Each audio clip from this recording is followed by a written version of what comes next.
Michael didn't plan to stop breathing the moment his shoes touched Brockton pavement. Funny thing is, he thought coming back home would finally calm him down. He thought distance, success, money, all the things he chased, would make this place feel small, manageable, harmless. But the truth is, the closer he got to this city, the louder his past started tapping on his shoulder.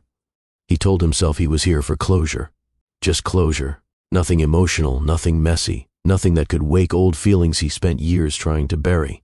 But as he stepped out of that rental car, with the cool air brushing against a chest that still remembered one woman too well, he knew he had lied to himself long before he lied to anyone else. Long before he reached that cafe door, Michael had no idea his life was about to shift in a way money could never prepare him for. He didn't know a single moment. One glance, one breath, one heartbeat would rewrite everything he thought he came here to finish. But that's the thing about closure. Most folks think it's something you walk toward. Truth is, sometimes it walks toward you. And if we're being honest, some people don't come back to settle the past. They come back hoping the past won't look them in the eye and ask for the truth they never wanted to face. There's a moment, quiet, almost weightless, where a man feels something shift before he understands why. Michael felt that shift now. A question rose in him he couldn't bring himself to say out loud. Why does this place still feel like it's holding its breath for me? That was the silent question sitting on his chest. But the city didn't answer. It just watched him walk. He stepped forward, and the world around him seemed to tighten. A gospel hum floated from a passing car. A child's laugh carried from somewhere behind him, light, unbothered, the kind of laugh that sneaks under your ribs. He didn't know it yet, but that sound was about to change everything he thought he knew. What would you do if you came back home? Not for love, not for trouble, just for closure. Michael stood frozen at the cafe door, hand trembling just enough to betray him. Coming home should have been simple, but nothing felt simple about this. But closure rarely arrives gently. Sometimes it walks toward you, carrying the truth you thought you'd never face. The line hit him harder than he expected. Because in the cafe window's reflection, right behind his own eyes, he saw her. Rebecca. She stepped closer, confident in a way he'd never seen before. Her walk was steady, her shoulders relaxed, her whole presence different from the young woman he once left behind. But it wasn't just her. Not this time. On her hip was a small shape. A tiny hand curled around her shoulder. A soft little head resting against her collarbone. Michael's breath caught so fast it almost hurt. Tell me, what would you do if the woman you hurt once walked toward you, holding a child who looked a little too familiar? Hold on. Before Michael could even blink, the moment hit him harder than any success, any regret, any memory he thought he'd handled. That wasn't just Rebecca walking toward him. That was Rebecca, holding a child who clung to her like she was his whole world. And something in that little boy's face, something subtle, gentle, almost familiar, grabbed Michael by the throat and refused to let go. Because the truth, some moments don't wait their turn. They walk straight up to you and demand to be felt. And whether Michael was ready or not, this was one of those moments. Michael had spent years telling himself he'd moved on, that life had turned him into a man who no longer flinched at old memories or old mistakes. But seeing Rebecca like this, steady, glowing, stronger than he remembered, and seeing that little boy wrapped around her like she was safety itself, it cracked something in him he didn't know was still fragile. Because deep down, buried under success and distance and every excuse he ever made, Michael knew the truth. He didn't come back for closure. He came back because a part of him never left. And now, standing in front of the woman he once walked away from, holding a child who felt like a question he wasn't ready to answer, his heart whispered the one thing he'd spent years avoiding. Lord, what did I miss? That was the moment the story opened, not with anger, not with blame, but with the quiet ache of a man realizing he might be standing in front of the life he lost, and the life he never knew he had. Welcome back to Mr. Dave Stories, where every story reminds us that growth is possible, healing is real, and lessons are everywhere. If this is your first time, here, we're honored to have you. Go ahead and hit that subscribe button so you never miss a story that might uplift, inspire, or change the way you see life. And if you're still with me right now, still leaning in after everything Michael just felt in a single heartbeat, go on and tap that like button so YouTube knows this story already has your attention. Because trust me, we're only just getting started. Michael hadn't meant to grip the steering wheel that tightly, but the moment Brockton's sign appeared on the side of the road, something inside him tightened like he just stepped back into a memory he wasn't sure he was ready to face. He slowed down, letting the rental car roll into the city he once called home, a place that taught him how to dream, how to love, and how to walk away from both when fear got louder than faith. The air hit him first, that familiar mix of New England breeze and the distant scent of someone grilling in a backyard. It made his chest prickle, not with cold, but with recognition. Brockton had always been a blend of stories, black families, white families, Cape Verdean families, immigrant families, all woven into one stubborn, beating heartbeat of a town. He grew up right in the middle of that rhythm, felt it in the sidewalks and the basketball courts and the church bells that used to ring every Sunday morning. And now, standing here again, it felt like that rhythm recognized him too. He stepped out of the sleek rental car, shoes hitting pavement he once ran across as a teenager. His eyes drifted to the corner where he'd shared a quiet kiss with Rebecca 5 years ago, the kind of kiss that stays in your bones even when the relationship doesn't. A tiny ache moved through him. He almost whispered her name, but the sound never made it past his lips. Instead, what came out was soft, almost regretful. Some stories don't start with fireworks, they start with a mistake. He didn't plan to say it. But that's the thing about coming home. Truth has a way of slipping out when you least expect it. A car rolled past with the windows down, gospel humming through the speakers. Something about the harmony slid under his ribs, reminding him of the Sundays he'd spent sitting next to Rebecca in her family's church. Back then, he'd felt out of place, the only white guy in the room who didn't know when to clap or how to catch the rhythm. But Rebecca always squeezed his hand and whispered, "You're fine. Just feel it." He could still hear her saying it, voice warm and encouraging. He blinked, pulled back into the present. Kids were playing basketball in the park nearby, the echo of the ball hitting pavement syncing with the distant bass of the gospel melody. A man standing at a food stand flipped marinated ribs on a grill, the smoky scent drifting through the air. A couple walked past holding hands, chatting softly about their day. Brockton hadn't changed much, only he had. And maybe that was the hardest part.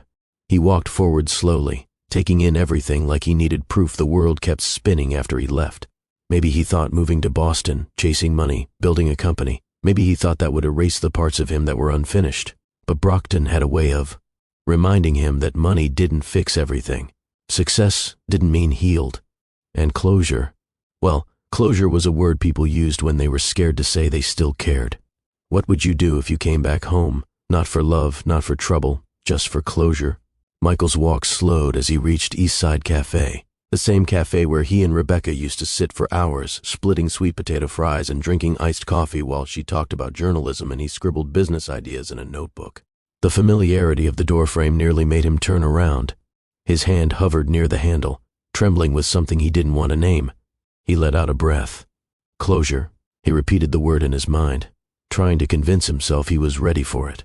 He'd rehearsed what he might say. An apology, maybe a joke to break the ice, maybe a confession he'd rehearsed but never had the courage to send. But something inside him still felt unsteady, like the city had paused just to watch what he'd do next. Closure rarely arrives gently. Sometimes it walks toward you, carrying the truth you thought you'd never face. Michael didn't know why he turned his head just then. Maybe it was instinct. Maybe it was hope. Maybe it was fear. But when his eyes shifted to the cafe window's reflection, he froze. Rebecca. The same Rebecca he'd loved with a passion he never quite got over. The same Rebecca he left behind when ambition and uncertainty got tangled in his heart. Only now, she was different. She walked with a confidence that wasn't there before, shoulders relaxed, eyes steady, presence strong in a way that made him realize she'd grown in all the ways he hadn't. She was beautiful. Not the kind of beautiful you say lightly, the kind that catches you in the throat because it reminds you of everything you lost. His heart thudded painfully. He turned fully, breath hitching, watching her walk toward him. She wore a soft sweater, curls brushing her cheeks, her steps sure. She looked like a woman who had healed on her own terms, and that alone made his chest ache with a mixture of admiration and guilt, but he wasn't prepared for what he saw next. A small figure rested on her hip, a toddler, cheeks soft and round, tiny fingers curled around her shoulder, with a grip that whispered safety and trust. The little boy leaned into her, giggling at something she said, nuzzling in like he knew exactly where home was. Michael's breath collapsed all at once. Every thought scattered. Every plan he had melted. Every excuse he'd ever made dissolved under the weight of that single moment. Hold on. This wasn't just Rebecca. This wasn't just the woman Michael once loved. This was Rebecca. holding a child who clung to her like she was his whole world, a child whose presence hit Michael harder than any heartbreak or success ever had. Tell me, what would you do if the woman you hurt once walked toward you, holding a child who looked a little too familiar? Michael didn't answer, couldn't answer, because even from a distance, something in that little boy's face, the shape of his smile, the brown curls, the soft curiosity in his eyes, something tugged at Michael's chest in a way he didn't understand yet, but couldn't ignore. He swallowed hard, pulse racing as Rebecca drew closer. He didn't know if he was ready for this. He didn't know if closure was still the thing he came here for. All he knew was this moment, right here, right now, felt bigger than anything he'd imagined. And deep inside, where truth sits quiet until it's forced to speak, one thought whispered to him, "Lord, what am I about to walk into?" He stood there frozen, unsure if he was stepping into forgiveness, a reckoning, or a story he didn't realize he'd left unfinished. The gospel humming faded into the background. The laughter of kids dimmed. The smell of barbecue folded into the air. All that remained was the sight of Rebecca, and the child she held. Michael, Rebecca, and a child who might change everything. Michael had always imagined what it might feel like to see Rebecca again, but nothing in his mind came close to the real thing. There she stood, not 10 paces away, moving with a quiet strength he'd never seen in her before. It wasn't just confidence. It was something deeper, something earned, like she had lived through enough storms to know she didn't need to fear rain anymore. Her steps were steady, controlled, each one blooming with calm certainty. She wasn't the young woman he remembered from long nights in Brockton, the one who laughed easily, trusted deeply, and gave more of her heart than he ever deserved. This was a grown woman, a mother, someone who had built a life without waiting for an apology he never sent. Michael felt his heartbeat climb into his throat. He tried to stand a little taller, smoothing his shirt like it might erase the choices of 5 years. But even success could only hide so much. You can have money, cars, investors, fancy boardrooms, but none of that shields you from the truth that waits for you in your hometown. Rebecca slowed when she recognized him, just slightly, just enough that he caught the flicker of surprise in her eyes. It wasn't fear. It wasn't anger. It was awareness, the kind someone feels when a ghost from their past suddenly becomes flesh again. "Michael," she said softly, voice warm but cautious. His own name sounded strange coming from her, familiar yet too heavy. "Hey, Rebecca," he managed, stepping closer but not too close. It's been a while." She nodded, adjusting the toddler on her hip. "Yeah," she said quietly.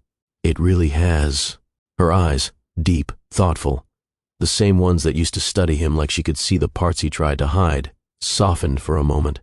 She looked older, not in age, but in experience, as if life had forced her to grow up in ways she never asked for. Michael found himself staring just a second too long.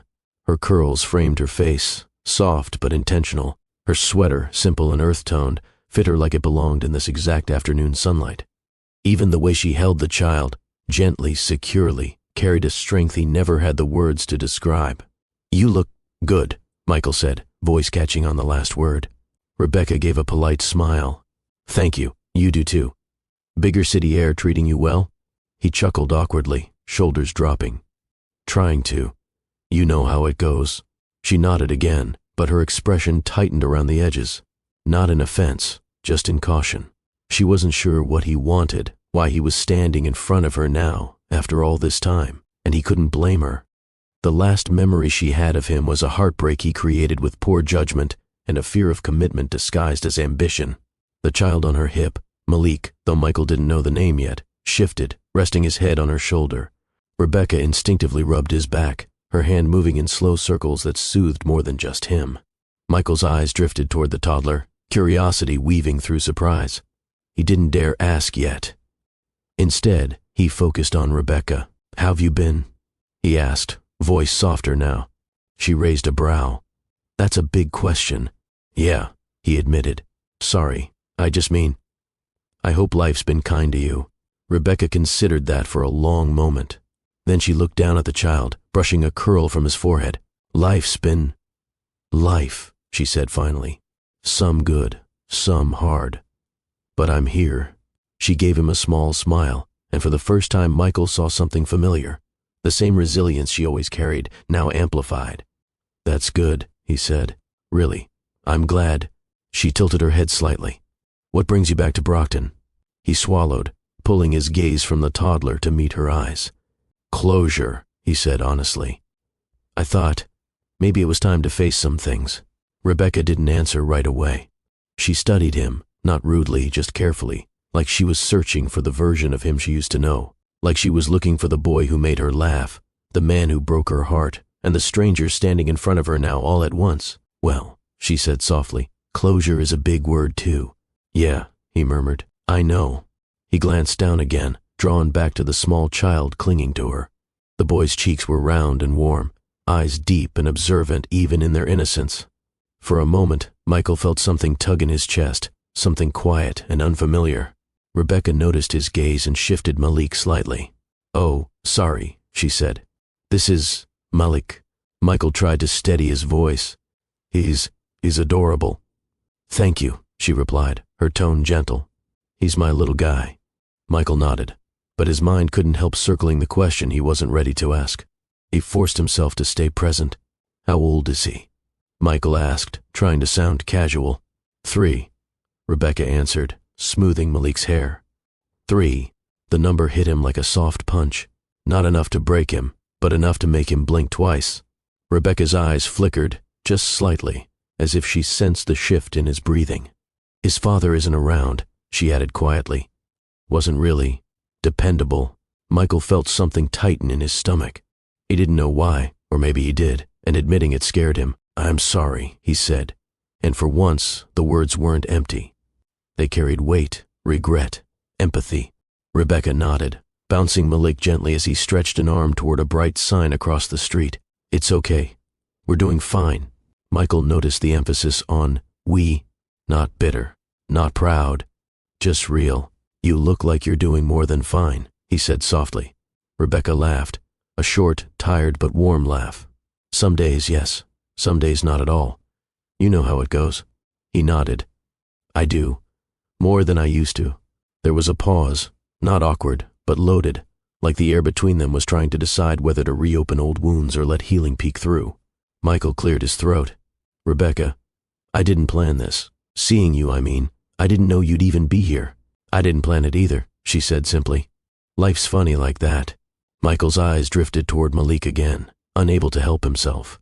The toddler wasn't paying attention to him. He was too busy tugging at the string on Rebecca's sweater. But something about him kept pulling Michael's focus. The softness of his curls, the way he scrunched his nose when he smiled, the gentle shape of his eyes. There was something familiar there, something Michael wasn't ready to acknowledge, but couldn't ignore. Rebecca shifted uncomfortably, sensing the lingering gaze. Not offended, just aware. Michael, she said gently, are you okay? He snapped back, blinking fast. Yes, I'm okay. Just a lot hitting me at once. That's understandable, she said. Coming home can do that. He nodded slowly. I wasn't expecting all of this. Rebecca offered a small smile. Life doesn't really check with us first, does it? No, he said quietly. No, it doesn't. A breeze swept through, lifting a few strands of Rebecca's hair. Malik giggled, reaching up to grab at them before Rebecca gently caught his hand. Michael felt something in him shift, a pull he didn't have the words for. Regret, awe, fear, all tangled together. Rebecca noticed the look in his eyes and softened her voice. Michael, you don't have to say anything. I know, he replied. But there are things I should have said a long time ago. Maybe, she said. But today doesn't have to be heavy. She looked down at Malik, brushing his cheek. The tenderness in her touch was so natural, so soft, that it made Michael's shoulder blades tighten with emotion he wasn't prepared to process. Michael, some truths don't arrive loud. Some arrive quietly. In the arms of someone who never asked for the weight of your past. Michael exhaled slowly. Rebecca, could we talk? Really talk? Maybe over coffee, if you're comfortable with that. Rebecca hesitated, not because she didn't want to, but because she remembered who he had been. Malik tugged at her sweater again, babbling softly. Rebecca shifted him higher on her hip. Okay, she said softly. We can talk, but slowly. One step at a time. That's all I'm asking, Michael said. She nodded. Let me get Malik settled in the stroller first. Michael watched her walk toward the small stroller parked beside a cafe bench. His heart thudded again as he caught one more glimpse of Malik's eyes. Deep, curious, and impossibly familiar. Careful, Michael. Some truths don't just shake your past, they introduce your future. Michael swallowed hard as Rebecca returned. Ready? She asked. He nodded, though nothing about him felt ready. Rebecca led the way into the cafe. Michael followed, each step heavier than the last. He didn't know where this conversation would lead. He only knew this. The moment Malik turned his head toward him with a soft, curious smile, Michael felt the ground shift beneath him. Quietly, deeply, irrevocably, the cafe door gave a soft chime as Rebecca pushed it open with her shoulder, guiding the stroller inside with the ease of someone who had done it enough times to make it second nature. Michael followed her closely, though not so close as to crowd her or the little boy sitting comfortably in the stroller seat. His steps were careful, quiet, almost reverent, like he'd walked into a room holding something sacred. Inside, the cafe felt exactly like it had years ago. Warm lights, soft chatter, the smell of roasted beans blending with fresh pastries, and that low hum of life that made Brockton feel alive in its own humble way. A couple of older men sat by the window debating basketball stats. A teenager worked on homework at a corner table, and a young woman in scrubs leaned over her iced latte, eyes half closed from a long shift. Rebecca maneuvered the stroller into a spot that gave Malik space without blocking anyone's path. Michael stepped beside her, hands awkwardly shoved into his pockets, trying to look composed even as his thoughts spun in circles. The barista behind the counter looked up and smiled. Hey, Rebecca. The usual? Rebecca smiled politely. Yes, please. And a warm apple muffin if you have any left.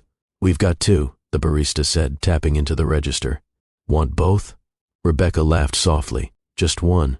I'm trying to behave. Michael found himself smiling too. Not because of the joke, but because hearing her laugh after so long did something to him he wasn't prepared for. The barista's eyes shifted to Michael. And for you, sir? Michael cleared his throat. Just a black coffee. Medium. Rebecca raised an eyebrow with a smirk. Still drinking it that way? She teased gently.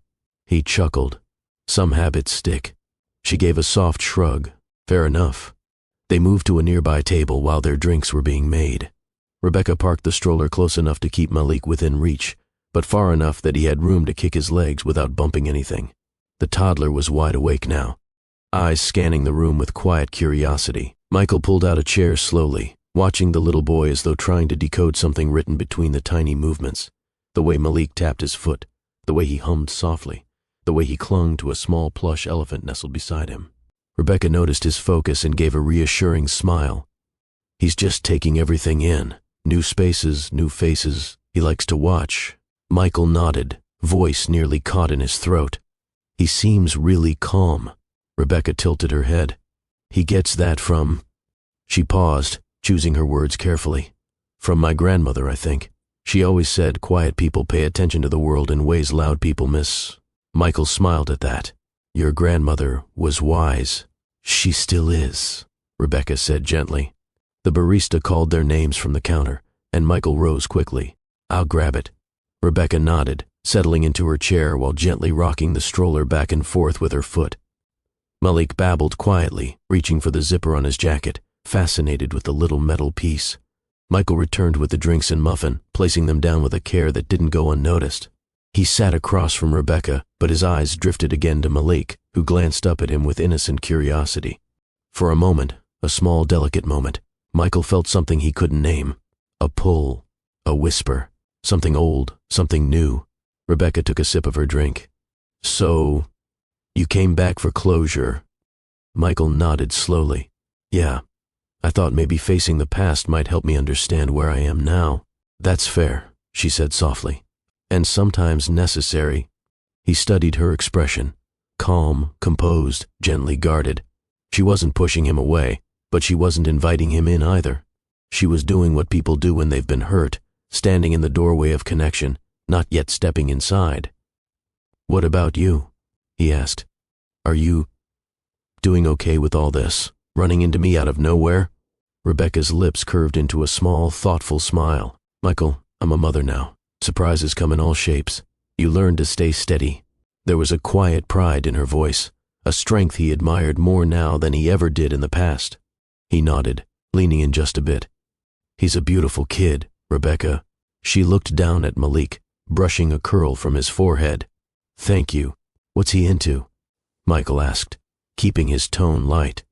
Toys, music, cartoon marathons? Rebecca laughed softly. Everything. He loves little toy cars, picture books, and dancing around the living room when my mom plays old-school R&B. Michael smiled. Sounds like he's got rhythm. Oh, he does, she said. He didn't get it from me. Maybe from his father? Michael asked gently. Rebecca's smile faltered just an inch, but she spoke calmly. No, Malik's father. He wasn't really in the picture much. We were engaged for a short time, but it didn't work. He moved away when Malik was a few months old. Michael nodded, respecting the boundary in her tone. I'm sorry, he said softly. Rebecca exhaled, eyes warm but steady. It's okay. Life has a way of writing its own chapters, some painful, some peaceful. I just follow where God leads. Michael let the words settle between them. He looked again at Malik, at the shape of his nose, the softness of his features, the way his hands moved with innocent wonder. Something inside him stirred again. A whisper of familiarity. Rebecca noticed the look, the second time now. Not alarmed, not offended, just aware. She leaned back slightly. Michael, what's going on in that head of yours? He blinked, caught. I'm just thinking, processing. You know, Michael, she said gently, you've looked at Malik more than you've looked at me. He froze. The honesty of her observation cut through him. I'm sorry, he said quickly. I didn't mean to make you uncomfortable. You're not, she replied. Just say what's on your mind. Michael swallowed, the words sticking to the back of his throat. I don't know what I'm thinking yet, he admitted. Something about him feels, I don't know, familiar. Rebecca's heartbeat skipped. He saw it in her eyes, but she quickly masked it with a soft breath. She looked down at Malik. He has that effect on people. Michael nodded, but he wasn't convinced that was all it was. Sometimes the truth doesn't shout. Sometimes it just taps, waiting for the moment you're brave enough to listen. Rebecca straightened, adjusting Malik's blanket. Do you want to say hi to him? It's okay. He's friendly. Michael hesitated. Are you sure? She nodded. It's just a hello. Michael leaned forward slowly, careful not to crowd Malik. He offered a small wave. Hi, buddy. Malik blinked once, then twice, then lifted his little hand and waved back with a shy smile. Michael felt something ripple through him, a warmth, a tightening, a sharp pull he couldn't explain. It startled him so much he had to look away for a second. Rebecca watched him quietly. She saw it, whatever that was. Malik stretched his arms up toward Rebecca, softly whining for her attention. She unbuckled him from the stroller and lifted him onto her lap. Malik nestled comfortably against her chest, his small fingers reaching for her necklace. He's very attached to you, Michael said, voice barely steady. He's my world, Rebecca replied gently. Every part of my life is built around him now. Michael nodded, but a pang hit him, a quiet longing he didn't understand. As Malik played with the edge of her sleeve, Michael noticed something else. When Malik giggled, his eyes crinkled just a little, the same way Michael's did when he laughed hard enough. It made his pulse shift again. Rebecca, he said softly, his voice trembling before he could catch it. Can I ask you something? She looked up slowly. You can ask. He inhaled. Is there any chance that Malik's father isn't who you think? The question landed between them like a held breath. Rebecca froze. Her eyes softened, widened, then lowered. She looked down at Malik, brushing his hair with trembling fingers. Michael felt his stomach twist. I'm sorry, he added quickly. I shouldn't have. No, she whispered. It's not a wrong question. Michael's chest tightened. Rebecca exhaled shakily, then lifted her gaze to him. Her eyes glistened with something. Not anger, not fear, but grief she had never spoken aloud. Michael, there's a lot I never told you. Rebecca looked down at Malik again, kissing the top of his head. Then she whispered, Michael, we need to talk. The moment Rebecca whispered, Michael, we need to talk, the air inside the cafe shifted. Not loudly, not dramatically, just enough that Michael felt the weight of the past begin to lean against his chest. Malik nuzzled into Rebecca's shoulder, unaware of the storm quietly forming between the adults who once thought love alone could carry them through anything. But before Rebecca could speak, before the truth could unfold, into the memory of a time when everything between them felt effortless. Because some stories don't move forward until you understand exactly how they began. Brockton looked different then. Maybe not on the outside, same cracked sidewalks, same corner stores, same chatter floating from porches in the summer heat, but different in the way a place feels when love is blooming inside it. Back then, Michael was 27, hungry for success but unsure where he truly belonged. He'd been building his small tech startup out of a friend's garage, balancing hope with exhaustion, ambition with fear. Brockton wasn't a place people expected big things from, but Michael carried a quiet belief that beginnings didn't have to look grand to become meaningful. Rebecca was 23, bright-eyed, driven, carrying a notebook everywhere she went as if the world was full of stories waiting for her to catch them.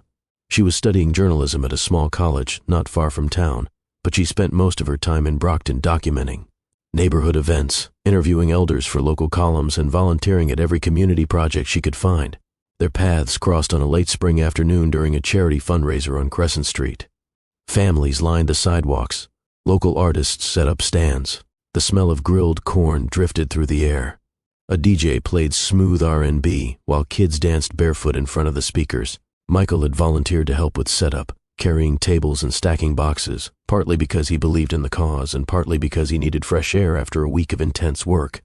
Rebecca was capturing footage for a community newsletter, her camera bouncing against her shoulder as she moved between booths. She spotted him first, mostly because he dropped a stack of folding chairs and muttered under his breath, unaware she was recording a nearby vendor. She tried not to smile, but the look on his face, equal parts embarrassment and determination, made it impossible to hide. "You okay there?" she called out, voice filled with a friendly warmth that drifted across the street. Michael looked up, straightened himself, and laughed, an easy self-deprecating laugh. "Yeah, chairs won that round though." Rebecca approached, adjusting her camera strap. "Need a hand?" He shook his head. No, I got it. But thanks." She watched him for a moment, studying the way he tried to juggle too many things at once. There was something charming about his effort. Clumsy, but earnest. "You're not from around here, are you?" she asked. Michael raised an eyebrow. "Born and raised 2 streets over." Rebecca blinked, caught off guard. "Really? You don't look like you. Well, you're just giving visitor energy. That's all." He laughed again. "I'll take that as a compliment." She shrugged. "Up to you." They exchanged smiles, a small crack in the door that would soon swing wide open. A week later, they crossed paths again, this time at a small diner off Montello Street. Rebecca sat in a booth with her notebook spread open, tapping her pen lightly as she wrote. Michael walked in, rubbing sleep from his eyes after another late night working on his startup. He saw her immediately. Something inside him nudged. "Go say hi." He almost ignored it. Almost. "Mind if I sit?" he asked, pointing to the empty seat across from her. She closed her notebook halfway, pretending she needed to think about it, but truthfully, she'd already said yes the moment she saw him walk through the door. "Sure," she said. "Long morning?" "Long year," he replied, sliding into the seat. She smiled. "Ouch. Want to talk about it?" He didn't mean to open up, not to someone he didn't know well, but something about Rebecca made honesty feel safe. He told her about the business he was trying to build, the risks he was taking, the worry that maybe he wasn't enough, not smart enough, not connected enough, not talented enough to make anything real happen. Rebecca listened the way only someone with a storyteller's heart could, intently, quietly, absorbing every word. When he finished, she sipped her coffee and said, "Dreams take time, Michael, and fear doesn't mean you're not ready. It just means you care." Those words stayed with him, long after the coffee cooled, long after they left the diner, long after they exchanged numbers. He texted her later that night, "Talking to you made today easier. Thank you." She saved the message. 2 weeks later, they spent an afternoon in a local bookstore, one with creaky wooden floors and tall shelves that leaned just enough to make you nervous. Rebecca loved that place. She said old books held echoes of the people who'd read them before. Michael teased her for that idea. "Books don't hold echoes," he said. Rebecca crossed her arms. "Yes, they do. Look at this one." She pulled a novel from the shelf and held it up. Someone cried on page 145. "There's a faint tear stain." Michael leaned in. "That could just be spilled water." Rebecca shook her head. Nope, that's a heartbroken tear. Trust me. They debated like that for an hour. Books, meaning, memory, ambition. Rebecca challenged him in ways no one else did. Not harshly, not critically, just truthfully. At one point she asked, "Why are you so scared of failing?" Michael froze, book still in his hand. Her eyes softened. "I'm not judging. I'm just curious." He swallowed. "Because failing means I'll disappoint people." She smiled gently. "Only if you think their expectations matter more than your own." That moment shifted something inside him. He realized she wasn't just someone he liked. She was someone who saw him. Summer arrived in full force, humidity, laughter, kids running barefoot, the smell of grilled chicken, music pouring from speakers set on porches. Rebecca invited Michael to a Saturday evening block party. He pretended he was busy at first, but the truth was simple. He didn't know how to dance. Not like the folks in her neighborhood who moved with ease and rhythm, but he showed up anyway. Rebecca greeted him with a smile and a cold drink. "You came?" He shrugged playfully. "Wouldn't miss it." Music thumped from the DJ table.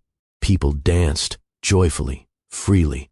Michael watched, nervous but trying not to show it. Rebecca noticed. "Don't stand there looking stiff," she said, laughing. "Come on." She grabbed his hand. He panicked internally, but she didn't let go. They stepped onto the street together. Rebecca moved easily, hips swaying, shoulders loose, letting the music guide her. Michael tried to follow, but his movements came out awkward, almost comedic. Rebecca laughed. Not at him, just at the moment, the joy of it.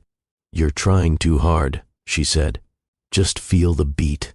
"I don't think I have the same kind of beat you do," he joked. "That's okay," she said softly, leaning closer. "I'll share mine." Something shifted then, something warm, tender, electric. He followed her movements, clumsy but willing, and she guided him with small touches and gentle smiles. Neighbors watched them and nodded knowingly. "They're cute," someone whispered. Michael caught the comment and blushed. Rebecca just smiled. When the sun dipped low and the music softened, they found themselves sitting on her porch steps talking about everything. Dreams, fears, childhood memories, what they wanted from life. Their knees brushed. Their hands inched closer without planning to. Then Rebecca said something he never forgot. "You know what I like about you? You try. Even when you're scared." He didn't kiss her that night, but the way she looked at him made him want to. Their love grew slowly, not rushed, not forced, just steady. Days turned into weeks filled with shared meals, midnight conversations, and peaceful moments where words weren't needed. They balanced each other. Rebecca grounded him. Michael made her feel seen. But ambition has a way of tugging at the edges of a relationship. Michael's business was growing. Investors wanted meetings. Opportunities in Boston opened doors he wasn't sure he was ready for, but couldn't ignore. Rebecca encouraged him at first. "Go for it," she said. "Chase your dream." But the distance, both physical and emotional, began to creep in. He missed calls. She waited up late. He promised weekends he couldn't keep. She forgave him until forgiving began to hurt. Love is easy when life is simple, but when ambition enters the room, relationships are asked to stretch in directions not everyone survives. And slowly, quietly, love began to strain beneath the weight of everything unsaid. That was the beginning, the sweetness before the storm, the memories Rebecca still carried, the love Michael didn't realize he would one day lose. And now, years later, both of them sat in a cafe with a child between them, on the edge of a truth large enough to rewrite their entire story. The sweetness of their early love stayed with Michael long after those days faded into the rearview mirror. He remembered each moment like a photograph kept in the back pocket of his heart. Sunlit afternoons, inside jokes, the way Rebecca's eyes softened whenever she talked about the stories she wanted to write.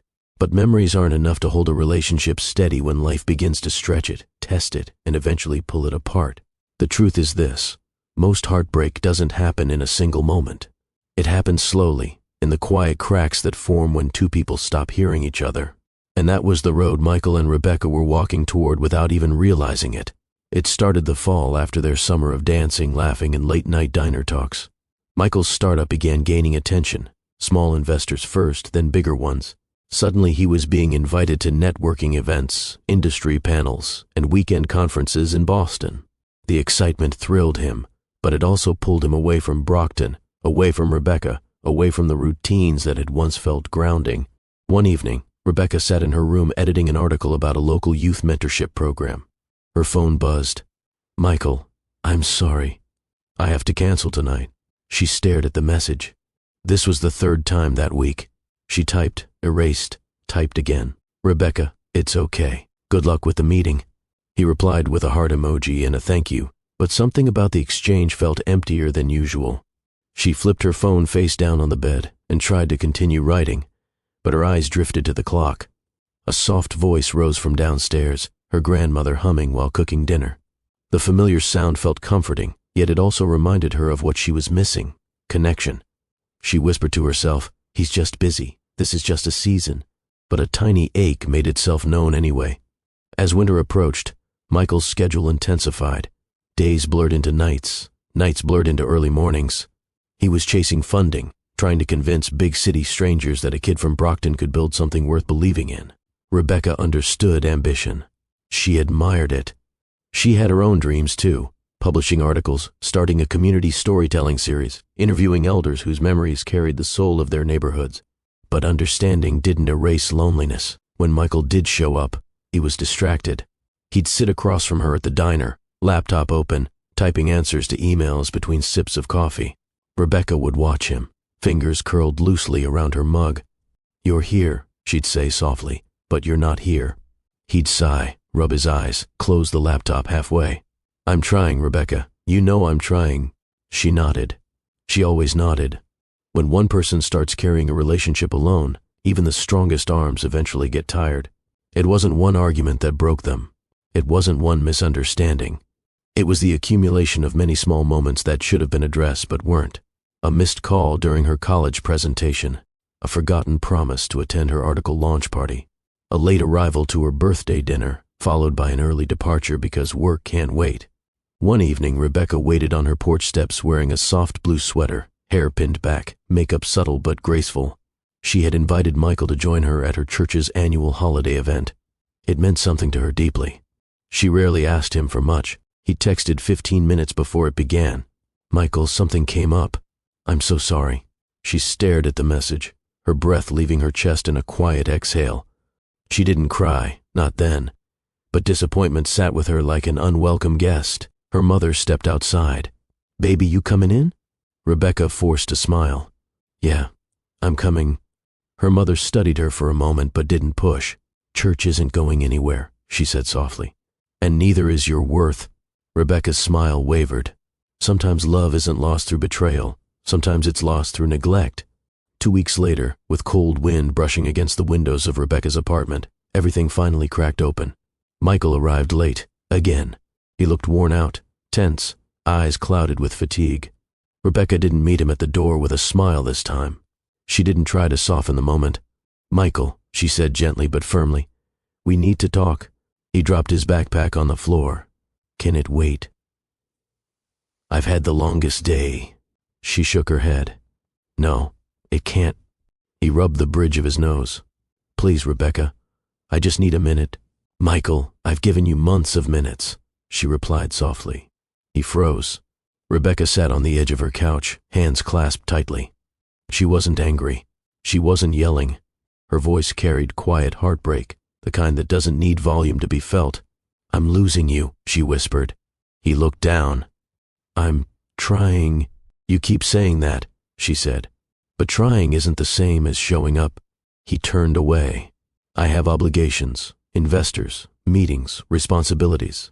"And what about us?" she asked, her voice cracking for the first time. "What about me?" He didn't answer, not because he didn't care, because he didn't know how to balance everything without letting something fall. And love was often the thing that fell first. Rebecca swallowed hard. "Michael, I can't be the only one fighting for this." He stepped back, words lodged in his throat. Maybe right now isn't the best time for us." The air grew painfully still. Rebecca blinked slowly. "Are you ending this?" He hesitated. That hesitation was her answer. She stood, straightening her shoulders. "I won't beg you to stay," he whispered. "I'm sorry." She nodded, tears finally rising. "I know." Michael reached for her hand, but she stepped back. And that was how it ended, quietly, painfully, without a storm or a slammed door. Some heartbreaks are soft. The next morning, Rebecca sat inside her family's church, the stained glass windows casting soft colors across the pews. Her grandmother held her hand gently. Her mother sat on her other side, giving her the steady presence only a mother can offer. The choir began singing a hymn, slow, uplifting, filled with layered harmonies that curled through the air like a prayer on wings. Rebecca bowed her head. She didn't cry loudly. She didn't sob. She simply let silent tears fall, her shoulders trembling as she tried to breathe through the ache. Her grandmother whispered, "Let it out, baby. It's okay." Rebecca leaned into her, the warmth of family holding her where love had broken her. Sometimes healing begins in the quietest places, in a pew, in a prayer, in the arms of someone who remembers who you were before heartbreak tried to rewrite you. After leaving her apartment, Michael drove aimlessly through Brockton. Christmas lights glowed from porches, kids played in small coats on sidewalks, and the world seemed painfully normal while he felt hollow inside. He pulled into a parking lot and sat there for hours. He wasn't sure whether he made the right decision. He wasn't sure of anything except the pressure pressing against his ribs. His dreams, his ambition, his responsibilities, they all demanded more from him than he knew how to give. He whispered into the darkness, "I didn't mean to hurt her." But intention doesn't undo impact. He opened his laptop, trying to work, but Rebecca's voice echoed in his mind. Trying isn't the same as showing up. He closed the laptop slowly. He didn't cry, not because he didn't care, but because guilt doesn't always come out as tears. Sometimes it sits like a stone in your stomach, heavy and unmoving.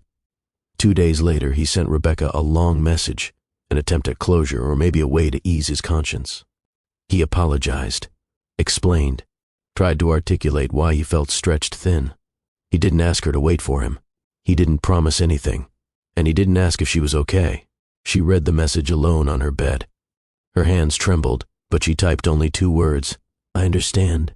She didn't trust herself to say more. Michael took her response as acceptance. He thought she was healing. He thought ending things cleanly was the responsible thing to do. Ending something gently doesn't erase the sharpness of the cut. If you're still with us, go ahead and tap that like button so YouTube knows stories like this matter. Because love isn't just about highlight moments, it's about the cost of every choice we make. Weeks passed. Rebecca threw herself into schoolwork, community projects, and spending time with family. She smiled more around others, but privately she wrestled with unanswered questions. Was she not enough? Did she expect too much? Was loving him a mistake or a lesson? Michael kept moving forward, burying himself in work. His company grew. His reputation solidified. He met new contacts. He went to important dinners dressed in sharp suits. But occasionally, late at night, he'd scroll through old photos. Rebecca smiling at the block party. Rebecca laughing at the diner. Rebecca leaning over a table in the bookstore lost in thought. Every time he closed the photos, regret flickered like a match no one bothered to blow out. He never reached out again. Rebecca didn't either. Life moved on. Time kept walking. And both of them carried the quiet ache of unspoken sentences. But neither had any idea how deeply the consequences of those unspoken words would shape their future. Not yet. The hymn that carried through the quiet church that morning lingered with Rebecca long after the final note faded. Even as she walked down the steps with her family beside her, she felt the weight of everything she hadn't said to anyone. Not to her mother, not to her grandmother, and certainly not to Michael. She kept her heartache tucked neatly between breaths, like a fragile letter she wasn't ready to open. Winter pressed down on Brockton, bringing cold wind, bundled coats, and neighborhoods slowing into the rhythm of the season. Rebecca wrapped herself in layers, scarves, hats, gloves, not just for the cold, but for the emotional frost she was trying to survive. Heartbreak didn't freeze her, but it did make her move carefully, deliberately, as though any sudden motion might reopen what she was trying so hard to heal. She told herself she didn't hate Michael. She couldn't. Hate requires a fire she no longer had the energy to hold. What she felt instead was a hollow space where something warm used to be. A space she wasn't sure how to fill. But life doesn't pause for heartbreak, and neither did her responsibilities. College classes demanded attention. Community stories needed to be written. Young kids in her neighborhood looked up to her. And her family, especially her grandmother, watched her with gentle eyes that held more love than pressure. One evening, as she sat on the living room couch with her laptop open, trying to finish a feature on local educators, her grandmother sat beside her with a plate of warm cornbread. "You're quiet lately," her grandmother said softly. Rebecca smiled faintly. "Just tired." Her grandmother hummed once, knowingly. Tired is one thing. Carrying something heavy is another. Rebecca looked down, blinking back fresh tears. "I thought I did everything right," she whispered. Her grandmother placed the plate on the table and pulled Rebecca into her side. "You loved him," she said gently.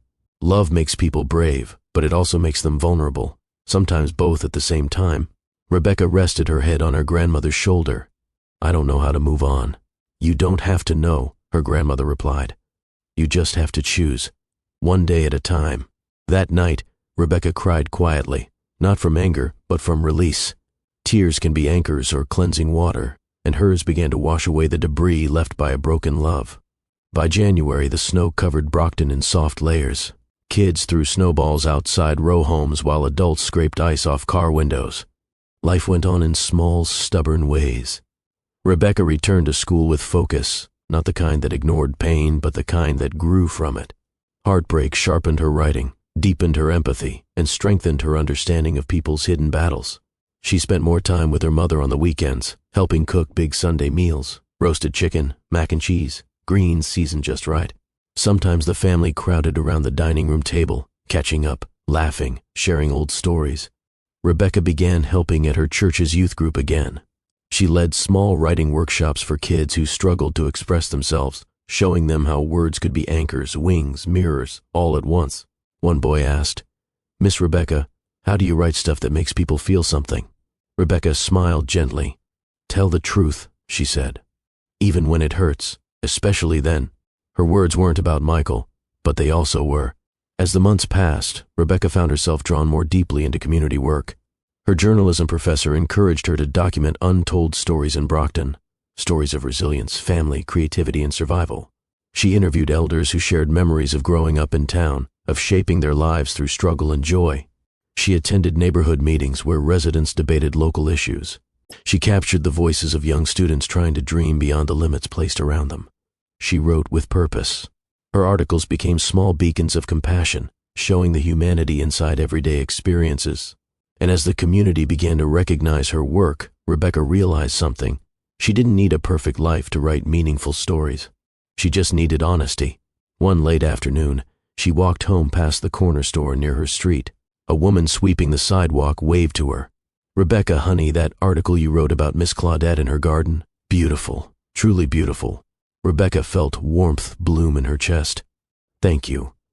"She deserves to be seen. People see things because you see them first," the woman replied. That line stayed with Rebecca all evening. Some months later, she attended a community panel where young professionals from the area spoke about their career paths. Among them was a man she'd met twice before, a soft-spoken, respectful guy who lived a few towns over. He wasn't flashy, wasn't demanding attention, wasn't trying to sweep her into anything. He simply expressed interest in her work, complimented her writing, and asked if she'd like to get coffee sometime. Rebecca didn't want romance. Not then, not so soon, not while she was still healing. But companionship? Conversation? A quiet reminder that life didn't end with heartbreak. She agreed to meet for coffee on a Saturday morning at a small spot in downtown Brockton. They talked about school, childhood memories, favorite movies.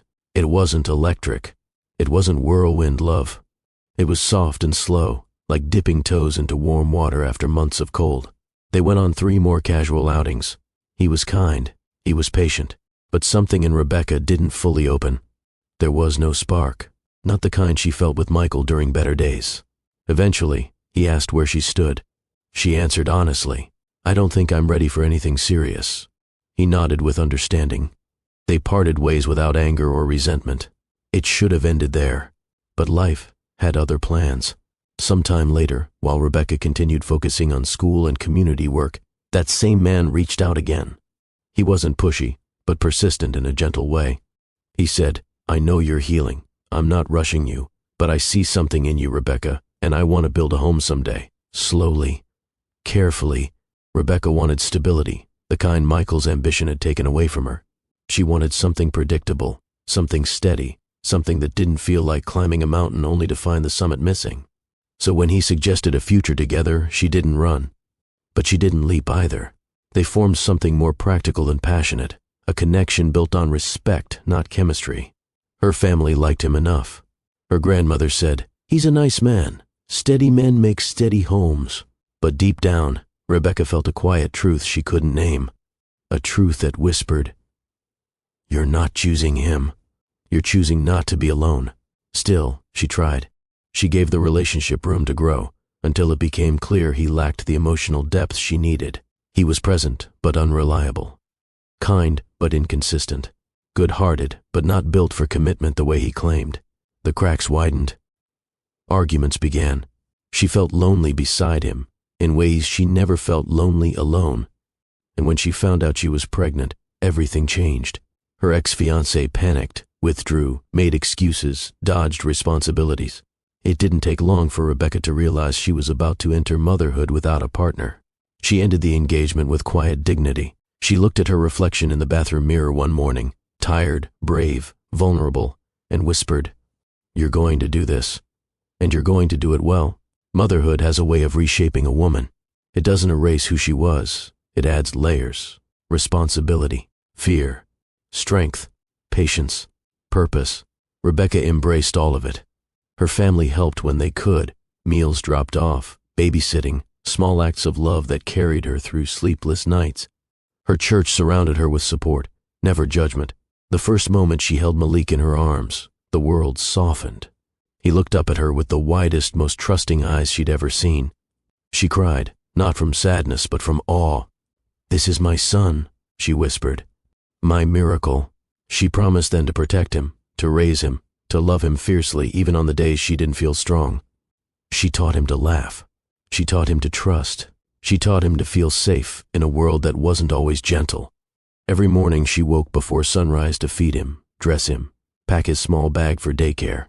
She walked him down the sidewalk, stroller wheels rolling over cracks and leaves while neighbors smiled at them. She took on freelance writing jobs to support him. She attended church regularly so Malik would grow knowing community and faith. She stood on her porch late at night, rocking him back and forth when sleep wouldn't come. Raising him wasn't easy, but it gave her purpose. And with purpose came strength.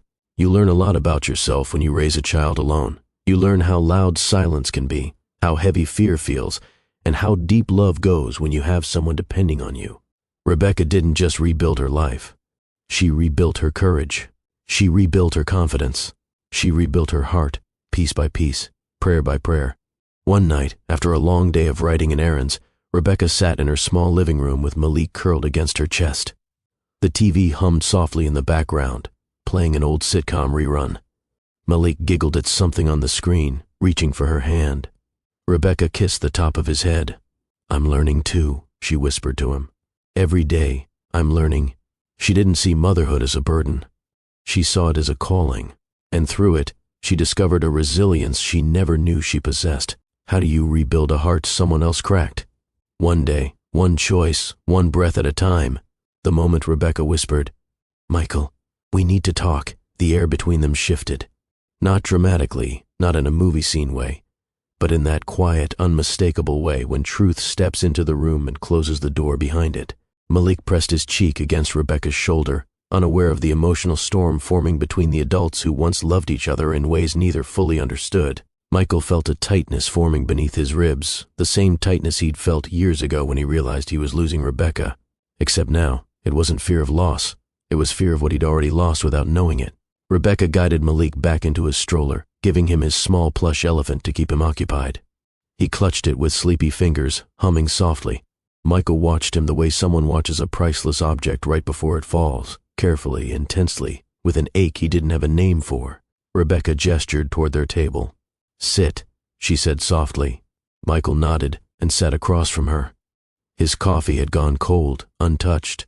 Rebecca's muffin sat half-eaten, crumbs scattered like pieces of a conversation they hadn't had yet. For a moment, neither of them spoke. Outside, Brockton's rhythm moved on. Cars passing, the soft thud of basketballs at the nearby court, neighbors greeting each other as they walked up and down the block. But inside the cafe, the world felt still. Rebecca took a slow breath. "I didn't expect today to happen," she began. Michael nodded, voice barely a whisper. Me neither. You look overwhelmed, she said gently. I'm trying not to be, he admitted. But I am. Rebecca studied his expression, genuine, vulnerable, unsettled. It's a lot, she agreed. Seeing someone after years, that alone is enough. But seeing me with Malik, Rebecca, he interrupted quietly, seeing you at all was a lot. Seeing Malik was something I wasn't ready for. She didn't flinch. She had expected that. I know. He leaned forward, elbows resting on the table. He's beautiful, Michael said, and gentle, and curious, and I don't know why I noticed all of that so fast. Rebecca's shoulders softened. Kids have that effect on people. Not on me, he murmured, staring at his hands. Not usually. Rebecca didn't respond at first. She looked down at Malik, who was babbling to his plush toy, content and peaceful. Then she lifted her gaze. Michael, what are you really thinking?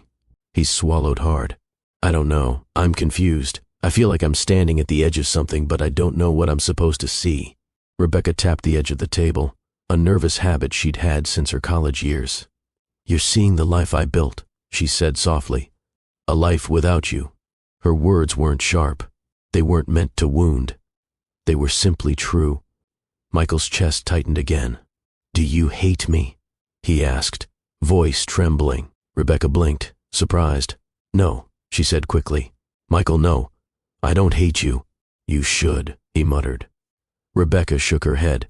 Hate takes energy I don't have, and it doesn't fix anything. He let out a shaky breath. I handled things badly. You did, she said honestly, but life kept moving. I didn't have the luxury of staying angry. He nodded, taking the truth with quiet acceptance. I'm sorry, he whispered. Rebecca didn't respond immediately. Instead, she looked down at her hands, folded neatly on her lap. You already said that the day we broke up, she reminded him gently. He winced. Not like this. Not with understanding. Not with growth. Rebecca's gaze softened. Then say it the way you mean it. Michael inhaled deeply and placed both palms on the table. Rebecca, I am sorry for the way I left, for choosing ambition over partnership, for not showing up, for letting you carry us alone, for not realizing what I had right in front of me. His voice cracked slightly. I wasn't mature enough to love you the way you deserved. Rebecca felt her eyes sting, but she blinked the emotion away. Thank you, she whispered. Hearing you say that, it means something. Michael nodded. I wish I'd said it a long time ago. She breathed out slowly. We can't rewrite the past. No, he agreed. But I can acknowledge it. Malik suddenly began kicking his feet, giggling loudly at something on the table. Rebecca leaned over. What's so funny, baby? Malik pointed at the small ceramic sugar jar. Da cookie, he announced proudly. Rebecca laughed. That's not a cookie, sweetheart. That's for sugar. Malik frowned, then reached both hands toward the jar as if trying to rescue the imaginary cookie trapped inside. Michael chuckled. Genuine, warm. He's got a good imagination. Rebecca smiled. He's always making up little stories. Michael leaned closer, smiling at Malik. What kind of cookie is in there, buddy? Malik grinned up at him. Big cookie. Well, Michael whispered theatrically, that's a serious problem. Rebecca playfully raised an eyebrow. Oh, really? Michael nodded solemnly. Oh, yes. Cookies trapped in jars? That's a crisis. Rebecca tried not to laugh, but laughter is a contagious thing. The moment lightened the heaviness that had been sitting between them. For a brief second, they felt like themselves again. Two people with shared humor, shared history, shared tenderness. Sometimes, even in heartbreak, joy finds a way to sit at the table. Malik continued babbling happily. Michael watched him, fascinated. He's not shy. Not usually, Rebecca said. He's picky about people, though. Michael raised an eyebrow. And I passed the test? Rebecca hesitated, just long enough for the tension to return in a subtle, layered way. He's comfortable, she finally said. That's all. But the meaning beneath her words hung silently in the air. Maybe too comfortable, she thought. Maybe too fast. And Michael felt it too. The familiarity he couldn't explain. The pull he didn't understand. Michael exhaled slowly. Rebecca, can I ask you something? And you don't have to answer if it feels like too much. She shifted in her seat. You can ask. Why didn't you tell me you were seeing someone? Back then? Rebecca looked away. Because it wasn't serious at first, and then it got complicated.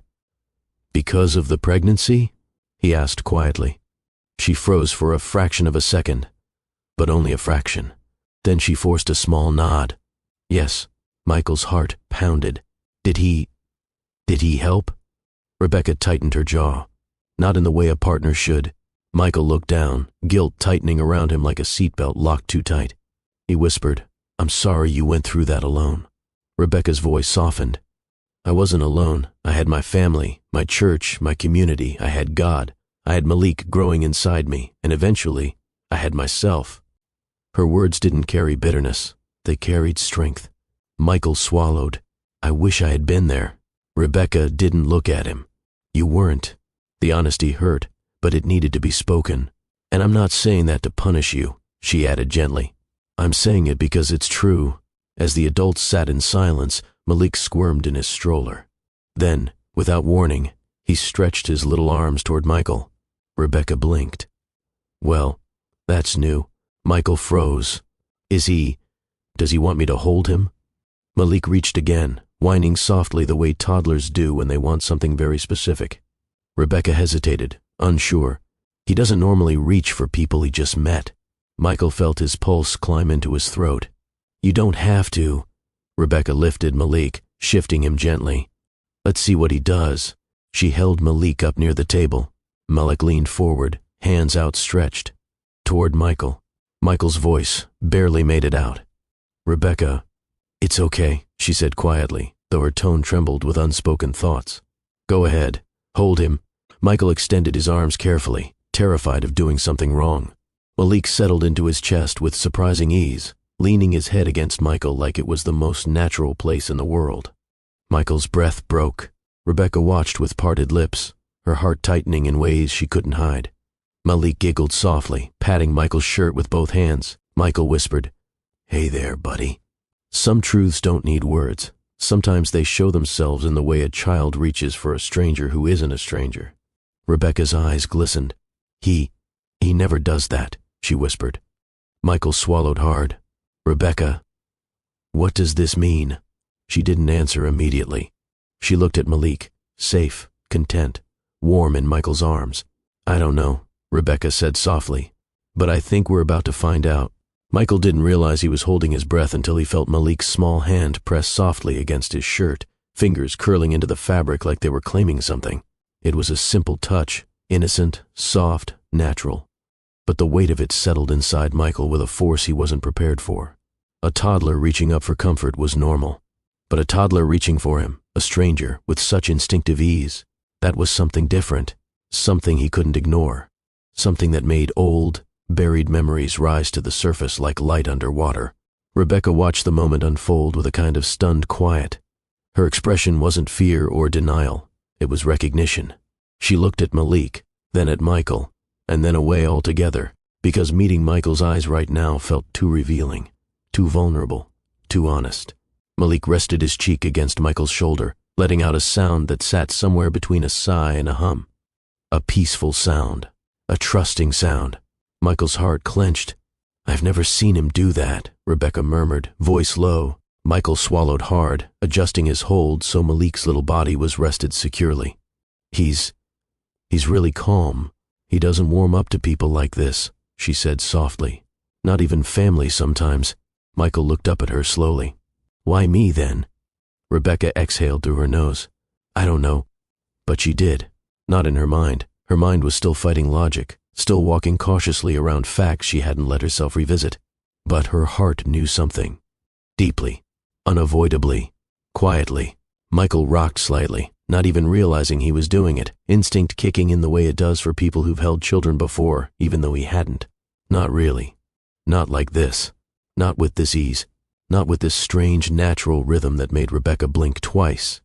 Malik babbled something unintelligible and then giggled, pressing his forehead briefly into Michael's chest before pulling back to look up at him. Their eyes met, and it hit Michael so suddenly that he almost dropped to his knees.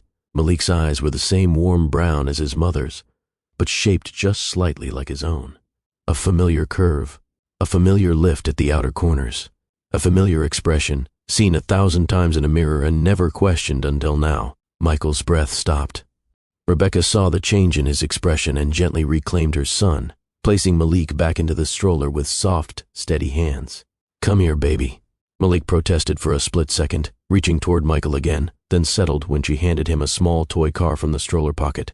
Rebecca sat down, her shoulders tight, her breathing shallow. Michael sank into his seat, hands trembling slightly. Neither spoke. The cafe around them kept moving, orders being called out, coffee machines whirring, people chatting, but at their small table, silence did all the talking. After what felt like a full minute, Michael whispered, "Rebecca, I need to ask you something." She didn't look at him. "I know." "It's not an accusation," he added quickly. "I know that too." "It's not anger." "I know." He rubbed his palms together slowly, gathering his thoughts, remembering the past with a clarity he didn't know he had left. "Do you remember the scare?" he asked. Rebecca's head lifted just a fraction. Her eyes met his, hazel layered with fear she tried hard to hide. He continued, voice soft. 5 years ago, you thought you might be pregnant. You were scared but trying not to show it. We sat in your room with a green blanket wrapped around your shoulders. You promised you were fine, but you weren't. I could tell. Rebecca's jaw tightened. "Yes," she said quietly. "I remember. You never told me more after that," he whispered. "You said everything was okay." Rebecca stared down at her hands, fingers intertwined so tightly her knuckles paled. "I did, and I believed you," he added, not accusingly, not bitterly, just truthfully. Rebecca nodded once. "I know." Michael leaned forward, elbows on the table. "Rebecca, if I'm wrong, tell me I'm wrong. Tell me I'm overthinking. Tell me I'm imagining things. Tell me there's no connection at all. I'll accept it. I'll respect it. I'll back off. But I can't sit here pretending I don't feel something pulling at me." Rebecca's breath hitched. He whispered, "What if Malik's father isn't who you think?" That question, gently asked but heavy, landed between them like a truth they'd both been walking around for too long. Rebecca's eyes glistened. She shook her head slowly, not denying the question but bracing herself against the answer. "Michael," she whispered, "I never planned to talk about this with you. Not now, not like this. But once you showed up today, once you saw him, once he reached for you, I knew this moment was coming." Michael's chest tightened painfully. "Rebecca," she held up a trembling hand. Let me say it the way it needs to be said." He leaned back, giving her space. Rebecca wiped the corner of her eye and took a breath that shook her entire body. Her voice broke as she began. "When you left, when we ended, I was devastated. You know that. I cried in church. I barely slept. I felt like I was breaking apart." Michael closed his eyes, guilt crushing him. "But right after you left," she continued softly, "I realized the scare wasn't a scare. I was pregnant." He inhaled sharply, but she kept going. "I didn't tell you," she said, voice shaking, "because you were already gone, because you were chasing your dream, because you were overwhelmed, because I didn't want to trap you, because I didn't want to be the reason you chose Brockton over Boston." Michael's voice barely made it out. "Rebecca, I told you I miscarried," she whispered, eyes closing as tears streamed down slowly. "I lied. It wasn't true." He sat utterly still, unable to breathe. Rebecca opened her eyes again. "I kept the truth from you, and I've lived with that every single day." Michael spoke through broken breath. "Why? Rebecca, why didn't you tell me?" She shook her head helplessly. "Because you were already halfway out the door when we broke up. Because you said you didn't know if we had a future. Because your shoulders were tense every time I needed something. Because you were slipping away and I didn't want to cling to you like an anchor. Because I didn't want your love to turn into obligation or resentment." He covered his mouth with one trembling hand, tears building in his eyes. "You thought I wouldn't want to know? I thought you wouldn't stay," she corrected softly. "And I couldn't handle watching you leave a second time, this time with our child inside me. That kind of heartbreak, I would not have survived." Michael looked shattered. "And then the engagement happened with the other guy," she continued, voice trembling. "He stepped into my life at a moment when I was scared and confused. It was fast, too fast. Looking back, I know that. But at the time, I just wanted stability. He wasn't the father. But when people assumed, I didn't correct them. So everyone thought the baby was his," Michael whispered. She nodded. And I let them. But why? Because the alternative, she whispered, was telling the world and telling you that I was carrying a baby alone. And at that time I wasn't strong enough. Michael's tears finally fell. Rebecca, you carried that alone. For years, I did, she whispered. And I don't regret raising Malik. Not for a second. He's the greatest blessing of my life. But keeping the truth from you. She stopped, pressing fingers to her lips as her voice broke again. That part haunts me. Michael leaned forward, voice trembling. Rebecca, is Malik? His sentence collapsed under the weight of the possibility. Rebecca closed her eyes, nodding once, slowly, painfully, truthfully. Michael, she whispered, Malik is 3. And that was all she needed to say. Michael's breath left him in a shaky exhale, a sound that could have been grief, or joy, or shock, or all 3 twisted together. He wiped his face, inhaling deeply through the ache in his throat. I had a son, he whispered. All this time, I had a son I didn't know about. Rebecca nodded, tears falling freely now. I'm so sorry. Michael stared at the stroller, at Malik playing with his toy car, unaware of how much his existence was healing and breaking 2 people at once. Some truths don't come knocking. They come quietly, like footsteps you didn't hear until they were right behind you. Michael whispered, What do we do now? Rebecca wiped her eyes shakily. I don't know. But whatever happens, we have to face it honestly. He nodded, tears still falling. I want to know for sure, he said softly. Not because I doubt you, but because I need to understand my place in his life. Rebecca nodded slowly. She knew what he meant. She knew what was coming. And that truth sat between them. Heavy, fragile, necessary. Silence settled over the cafe like dust, soft, weighty, noticeable in all the quietest ways. Michael sat motionless in his chair, as though any movement might shatter the fragile truth hanging between him and Rebecca. His eyes were glued to Malik, who sat in the stroller tapping his toy car against the tray in a rhythmic little beat only toddlers could find comforting. 3 years, 3 birthdays, 3 summers, 3 winters, 3 whole years of moments he never knew he'd missed. His throat tightened painfully. Rebecca watched him, unsure of what to say next. She had played this moment out in her mind 100 times over the years, imagining how it might unfold if Michael ever found out the truth. But every version she imagined felt easier than the reality in front of her. Nothing prepared her for the real emotion blanketing Michael's face, a mix of shock, heartbreak, and something else. Something raw and vulnerable. Michael, she whispered, I never wanted to hurt you. He swallowed hard, voice barely making it out. I know that. I don't know how to breathe right now. Rebecca reached for the napkin on the table, folding and unfolding it with trembling fingers. I should have told you. I know I should have. But I wasn't strong back then. And you were gone. Michael dragged a hand across his face, trying to center himself. I didn't leave because I didn't love you, he murmured. I left because I didn't love myself enough to believe I could be good for you. I thought I was doing you a favor. Rebecca's eyes softened with sadness. You weren't doing either of us a favor, but I understand that now. We were young, scared. A long breath fell between them. And when Malik came, she continued, everything shifted. I was focused on surviving, on giving him a life filled with love. I didn't know how to bring the past into the present without falling apart. Michael nodded slowly, absorbing her truth, absorbing the years he never got to hold, touch, or witness. He glanced at Malik again. The little boy had moved on from tapping his toy and was now fascinated with the zipper on his jacket, tugging it up and down with firm concentration. He giggled each time it moved. Michael felt his chest fold in on itself. That could have been mine, he whispered, almost without meaning to speak. Those laughs, those moments, his first steps, his first words.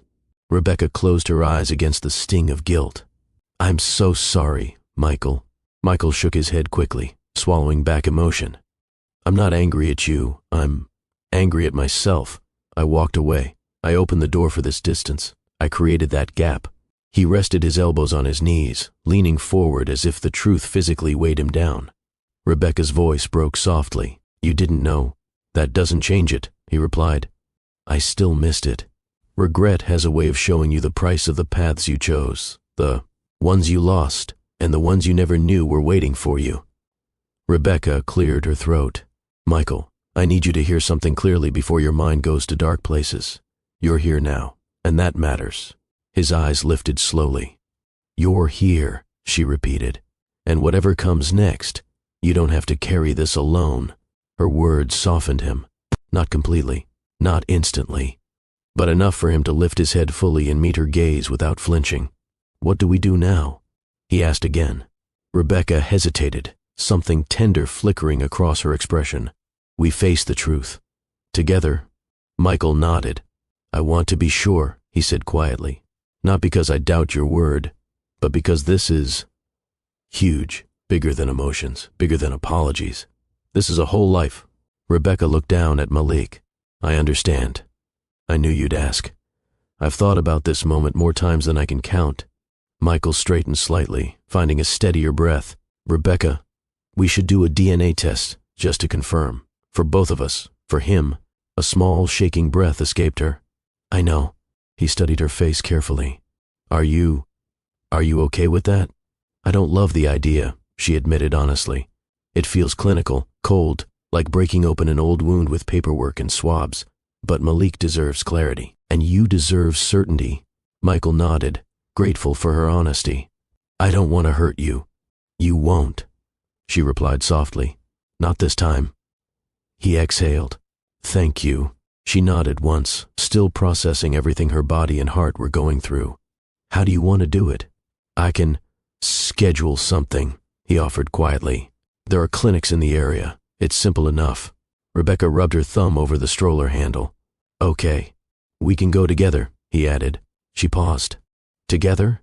If that's okay, he said quickly. I mean, I want to do this with you, not behind your back, not as something cold, as something we're both standing in. Rebecca blinked slowly, surprised by the tenderness behind his suggestion. Okay, she repeated. Together. Rebecca pulled her chair in a bit, elbows resting on the table. Michael, I need you to know something before we go down this path. He leaned in. Her voice grew soft, shaky.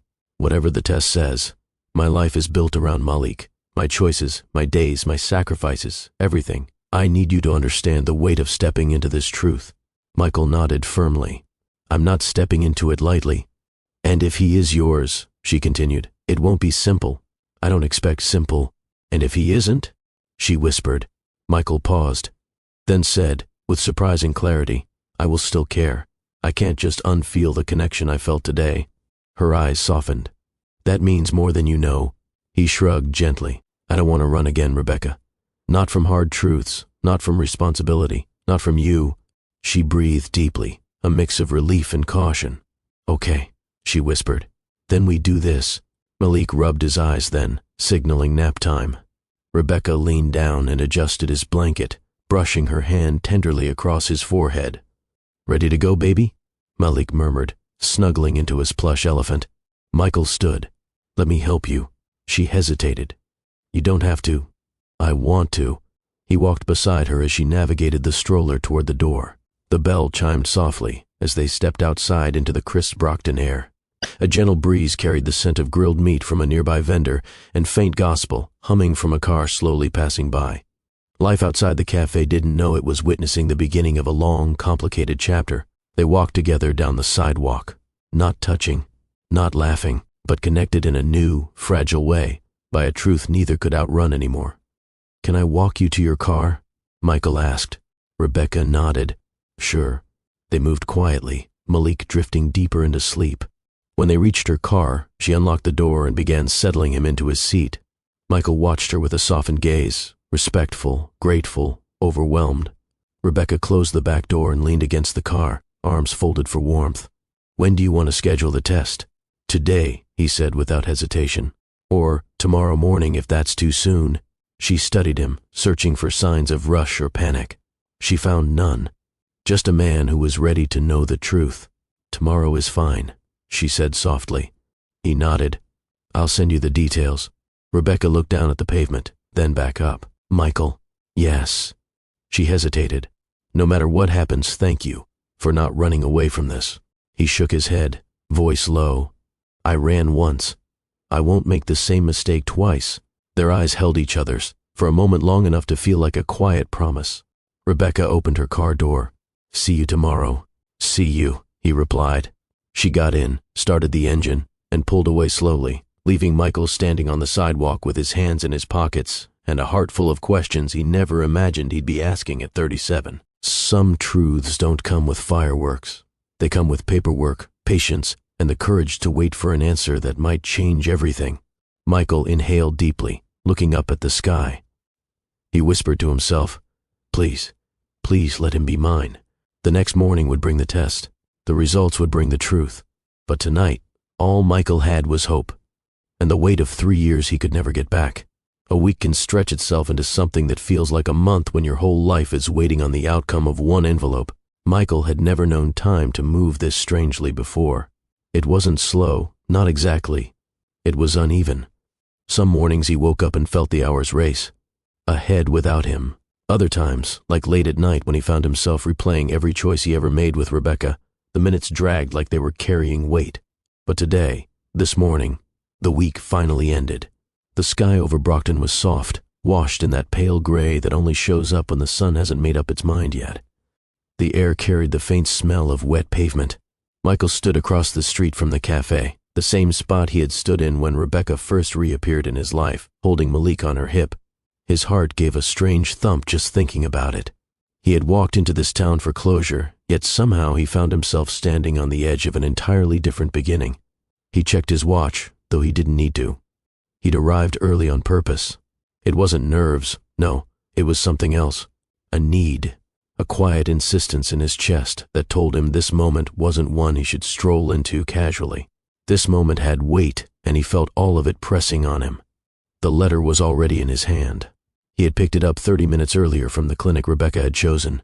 The receptionist, an older woman with gentle eyes, had slipped it across the counter without judgment. Just a soft nod, like she knew life sometimes brings people back to their unfinished chapters. He hadn't opened it. He couldn't, not alone. The cafe door opened right on cue, the bells giving their small, familiar jingle. Rebecca stepped out, scanning the sidewalk briefly before spotting him. She wore a light jacket, hair pulled back, eyes steady. There was no makeup, no effort to pretend anything. She didn't need to. She had a presence that stood by itself, strong, warm, and honest. Malik wasn't with her today. He was at daycare, and something about that made this moment feel even heavier. The truth was coming for them without distraction, without softening. "Hey," she said gently as she approached. Her voice always carried warmth, even when she was trying to keep herself guarded. Michael nodded back. "Hey." Up close, she looked tired, not exhausted, just weighed down in the way people look when they've spent days trying to imagine every possible version of a future that hangs on one answer. "You ready?" she asked. "I don't know," he admitted. "But I'm here." She exhaled slowly, then gestured toward the cafe door. "Come on. If we're going to do this, let's do it where we began." That line hit him. Where we began. He followed her inside. The cafe was quiet, still early enough that only a few customers dotted the tables. The soft hum of a milk steamer and the low murmur of casual conversation filled the air. A gospel instrumental played from the speakers, not loud, just a steady background presence. It was the kind of music that had followed Rebecca through her life, her family, her church, her healing. They took the same corner booth they had sat in a week ago, a circle closing without ceremony. Rebecca folded her hands on the table but didn't look at the envelope yet. "Before you open that," she said softly, "I want to say something." Michael swallowed, nodding. "I'm listening." She held his gaze. Her eyes had always been expressive, clear even when her voice wasn't. Right now they held something he recognized, vulnerability wrapped in courage. "No matter what that paper says," she began, "I need you to understand something. Malik is loved. He's safe. He's growing up surrounded by people who show up for him. You don't owe me anything, Michael. Not for the past, not for the future. Whatever this says, we face it with honesty, not guilt. Okay?" He blinked hard, caught off guard by her steadiness. "Rebecca," he said quietly, "if he's my son." She nodded, finishing for him. "Then we handle that truth the right way." He stared at her a moment longer, letting her words sink into the parts of him that had been shaking all week. She wasn't angry today. She wasn't guarded. She was simply real. And that made this moment even more overwhelming. He placed the envelope between them. It looked so ordinary, just paper, But this paper had the power to rewrite their lives. Rebecca's fingers brushed against the edge. Her hand stilled. "You open it," she whispered. Michael inhaled, slow and deep, like he was preparing to step into cold water. His fingers slipped under the flap. The sound of the paper tearing felt louder than it should have. He pulled out the folded document inside, hands trembling just slightly. He hesitated. Rebecca kept her gaze steady on him, though her breath seemed to catch. Michael unfolded the paper. His eyes moved down the lines, then stopped. For a moment, he didn't speak, didn't breathe, didn't move. Rebecca leaned forward, her voice barely audible. "Michael." He lifted his eyes slowly, and she saw the truth in them before he said a word. Yes, he breathed. "Rebecca, yes. He's my son." Silence held them. Not heavy, not harsh, just full. Rebecca's hand flew to her mouth as tears gathered, not of shame or fear, but of emotion too complex for a single name. She wasn't crying because she wished it weren't true. She wasn't crying because she regretted anything. She was crying because the truth finally stood in front of them, with nowhere left to hide. Michael felt something break open in him, something he'd been carrying unknowingly for years. His eyes filled before he could stop them. "I missed everything," he whispered. His first words, his first steps. "Rebecca, I wasn't there." She shook her head, reaching out and placing a trembling hand over his. "You didn't know," she said. "And I never told you. That's on me." He shook his head again, emotion thickening his voice. "No, we both lost time. But we don't have to lose everything." The line hung between them. Real. Human. True.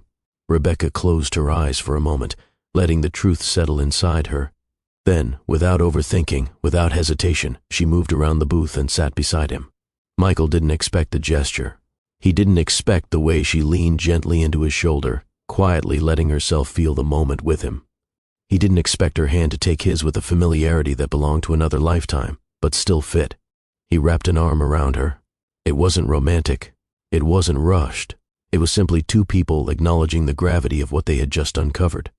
And then, quietly, he felt her shoulders shake once, softly. She wasn't sobbing. It was more like the body releasing a weight it had carried alone for too long. "You and me," she whispered. "We're going to have to learn how to do this." He nodded, forehead pressing gently against her hair. "I'll do whatever it takes," he murmured. "For him, for you, for the years I can't get back." Rebecca pulled back to look at him. Her eyes were still wet, but her voice was steady. "Michael, don't rush this. Don't promise things because you feel overwhelmed. Just show up, day by day. That's all I need. That's all Malik needs." He nodded again, understanding fully. There was no shortcut to redemption, no quick fix to years lost. Fatherhood wasn't a title, it was a daily choice. And this time, he wanted to choose right. Rebecca wiped her cheeks and let out a small, soft laugh. "He has your eyes," she said. "I guess I should have known." Michael exhaled, a shaky smile pulling at his mouth. "I saw it," he said. "I didn't want to say anything until I knew, but I saw it." They leaned back against the booth, allowing the moment to breathe. Life didn't fix itself instantly, but sometimes it handed you an unexpected chance to begin again. Some truths don't thunder into your life. They simply step in quietly and change everything.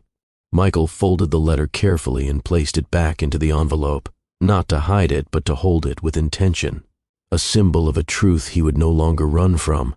Rebecca watched him, then took his hand again. "Ready?" she asked. "For what?"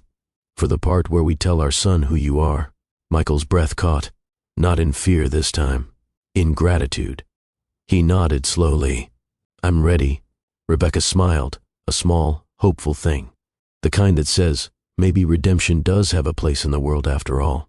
Not with drama, not with shock, with something quieter, deeper, a beginning disguised as an answer. Michael didn't sleep much the night after the results, not because of anxiety, but because his mind kept replaying that moment in the cafe. Rebecca leaning into him, her shoulders trembling, the quiet truth finally settling between them like a fragile new flame. He lay awake staring at the ceiling of his hotel room, that envelope resting on the nightstand like a heartbeat he could hear even when the room was silent. "Malik is my son." He whispered it to himself once, softly. Not to confirm it, he already believed it, but because saying it out loud helped anchor him to a reality he was still learning how to live inside. There was something sacred about that sentence, something that made him feel both smaller and bigger at the same time. The next morning, Brockton felt different. Maybe the streets didn't actually look any different. The same cracked sidewalks, the same clusters of row houses, the same corner stores that had watched generations grow up and move on. But Michael felt something shift inside him as he stepped out of the hotel. The air felt clearer. The people felt closer. The world felt connected to him in a way he hadn't felt in years. He hadn't even reached the rental car before his phone buzzed. Rebecca. He froze for half a second, not out of fear, but out of the newness of it. This was the first time she had messaged him as the mother of his child. "Good morning. Daycare pickup is at 3 if you want to come with me." Michael read the line over and over. It wasn't dramatic. It wasn't emotional. It was simple, practical, grounded. It was Rebecca. He typed back, "I'll be there," and then stared at the message thinking, this is how it begins.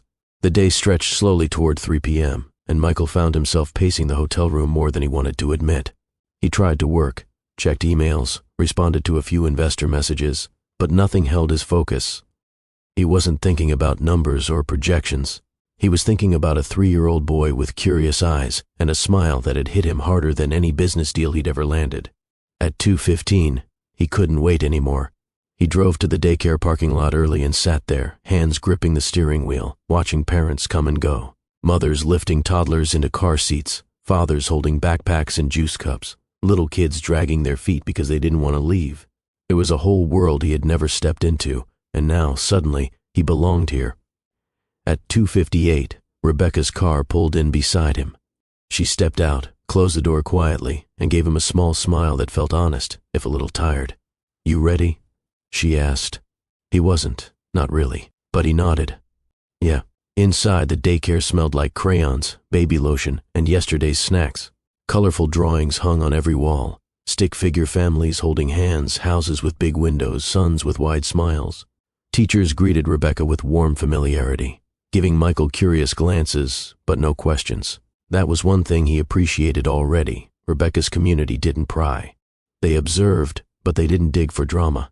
Malik spotted them before they reached the classroom door. "Mommy," he squealed, running toward her with that joyful bounce children have when the world still feels safe. Rebecca knelt, scooping him up. Malik wrapped his arms around her neck, giggling as she kissed his cheek. Then Malik looked over her shoulder. His eyes landed on Michael. There was no fear, no hesitation, just recognition, the soft kind, the kind that comes from some instinct children sometimes have, even without explanation. Malik lifted his little hand and wiggled his fingers in a shy wave. Michael felt his whole chest warm. "Hey, buddy," he said softly. Malik rested his head on Rebecca's shoulder, studying Michael with those familiar eyes Michael had seen in the mirror his whole life. "You want to say hi?" Rebecca asked gently. Malik nodded slowly. She walked a little closer, lowering Malik enough that they were eye level with Michael. "Hi," Malik said, barely above a whisper. Michael smiled. "Hi." Rebecca watched carefully, not intrusive, just making sure Malik felt secure. She wasn't rushing anything, and Michael appreciated that. Fatherhood wasn't a switch he could flip on. It was a door he had to open slowly, with patience and respect. "You ready to go home?" Rebecca asked Malik. He nodded again, clutching the stuffed dinosaur in his hand. Rebecca reached for the daycare bag on a hook. Michael stepped forward. "I got it," he said. She paused, just slightly, then let him take it. A small gesture, but it meant something. They walked out together, Malik between them, his small hand occasionally brushing against Michael's. Those tiny touches sent something warm and unfamiliar rippling through him, an awakening maybe, or a recognition of a part of himself he had forgotten. Rebecca drove back to her neighborhood, a few minutes from the community center. Michael followed behind her, noticing details of her life he had never paid attention to before.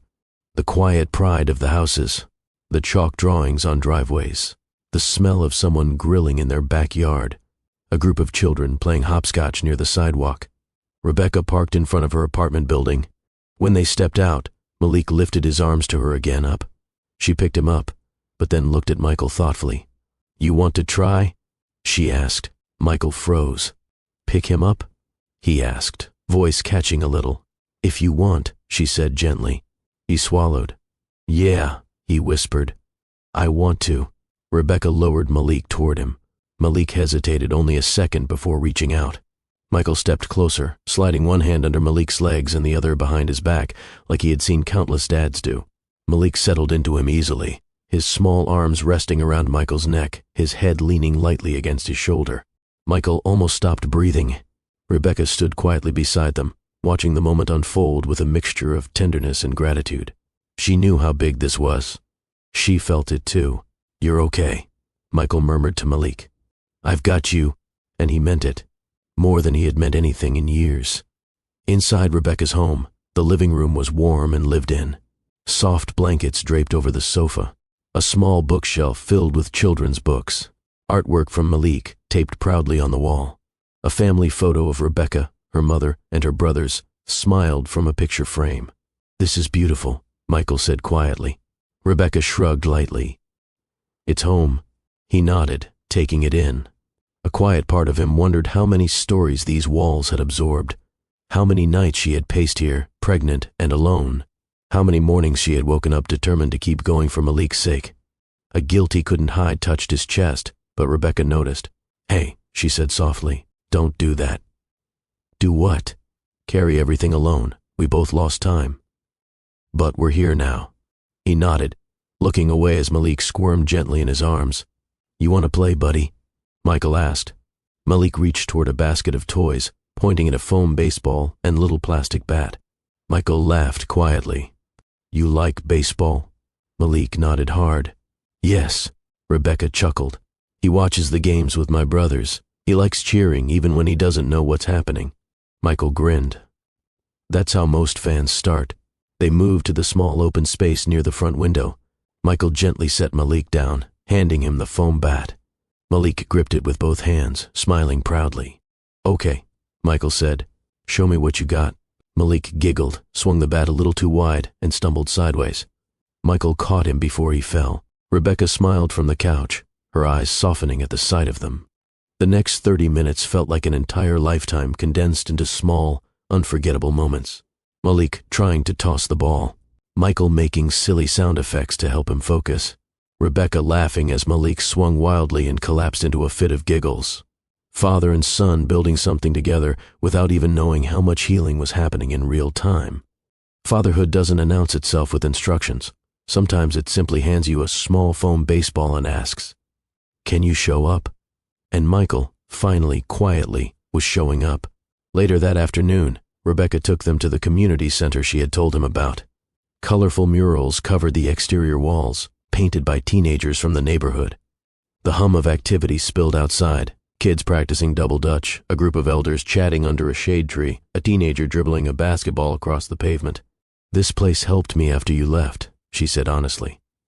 Helping others helped me heal. Michael listened, feeling the truth settle heavily.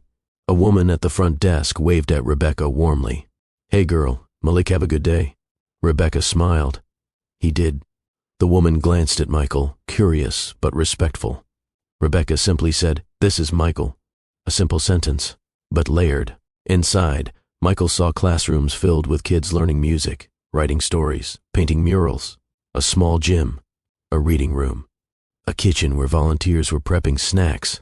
Michael felt something tug at him, perhaps a version of himself he'd forgotten, someone who once cared deeply about community before ambition swept him into a different world. You really built something here, he said softly. Not alone, she replied. But I love this place.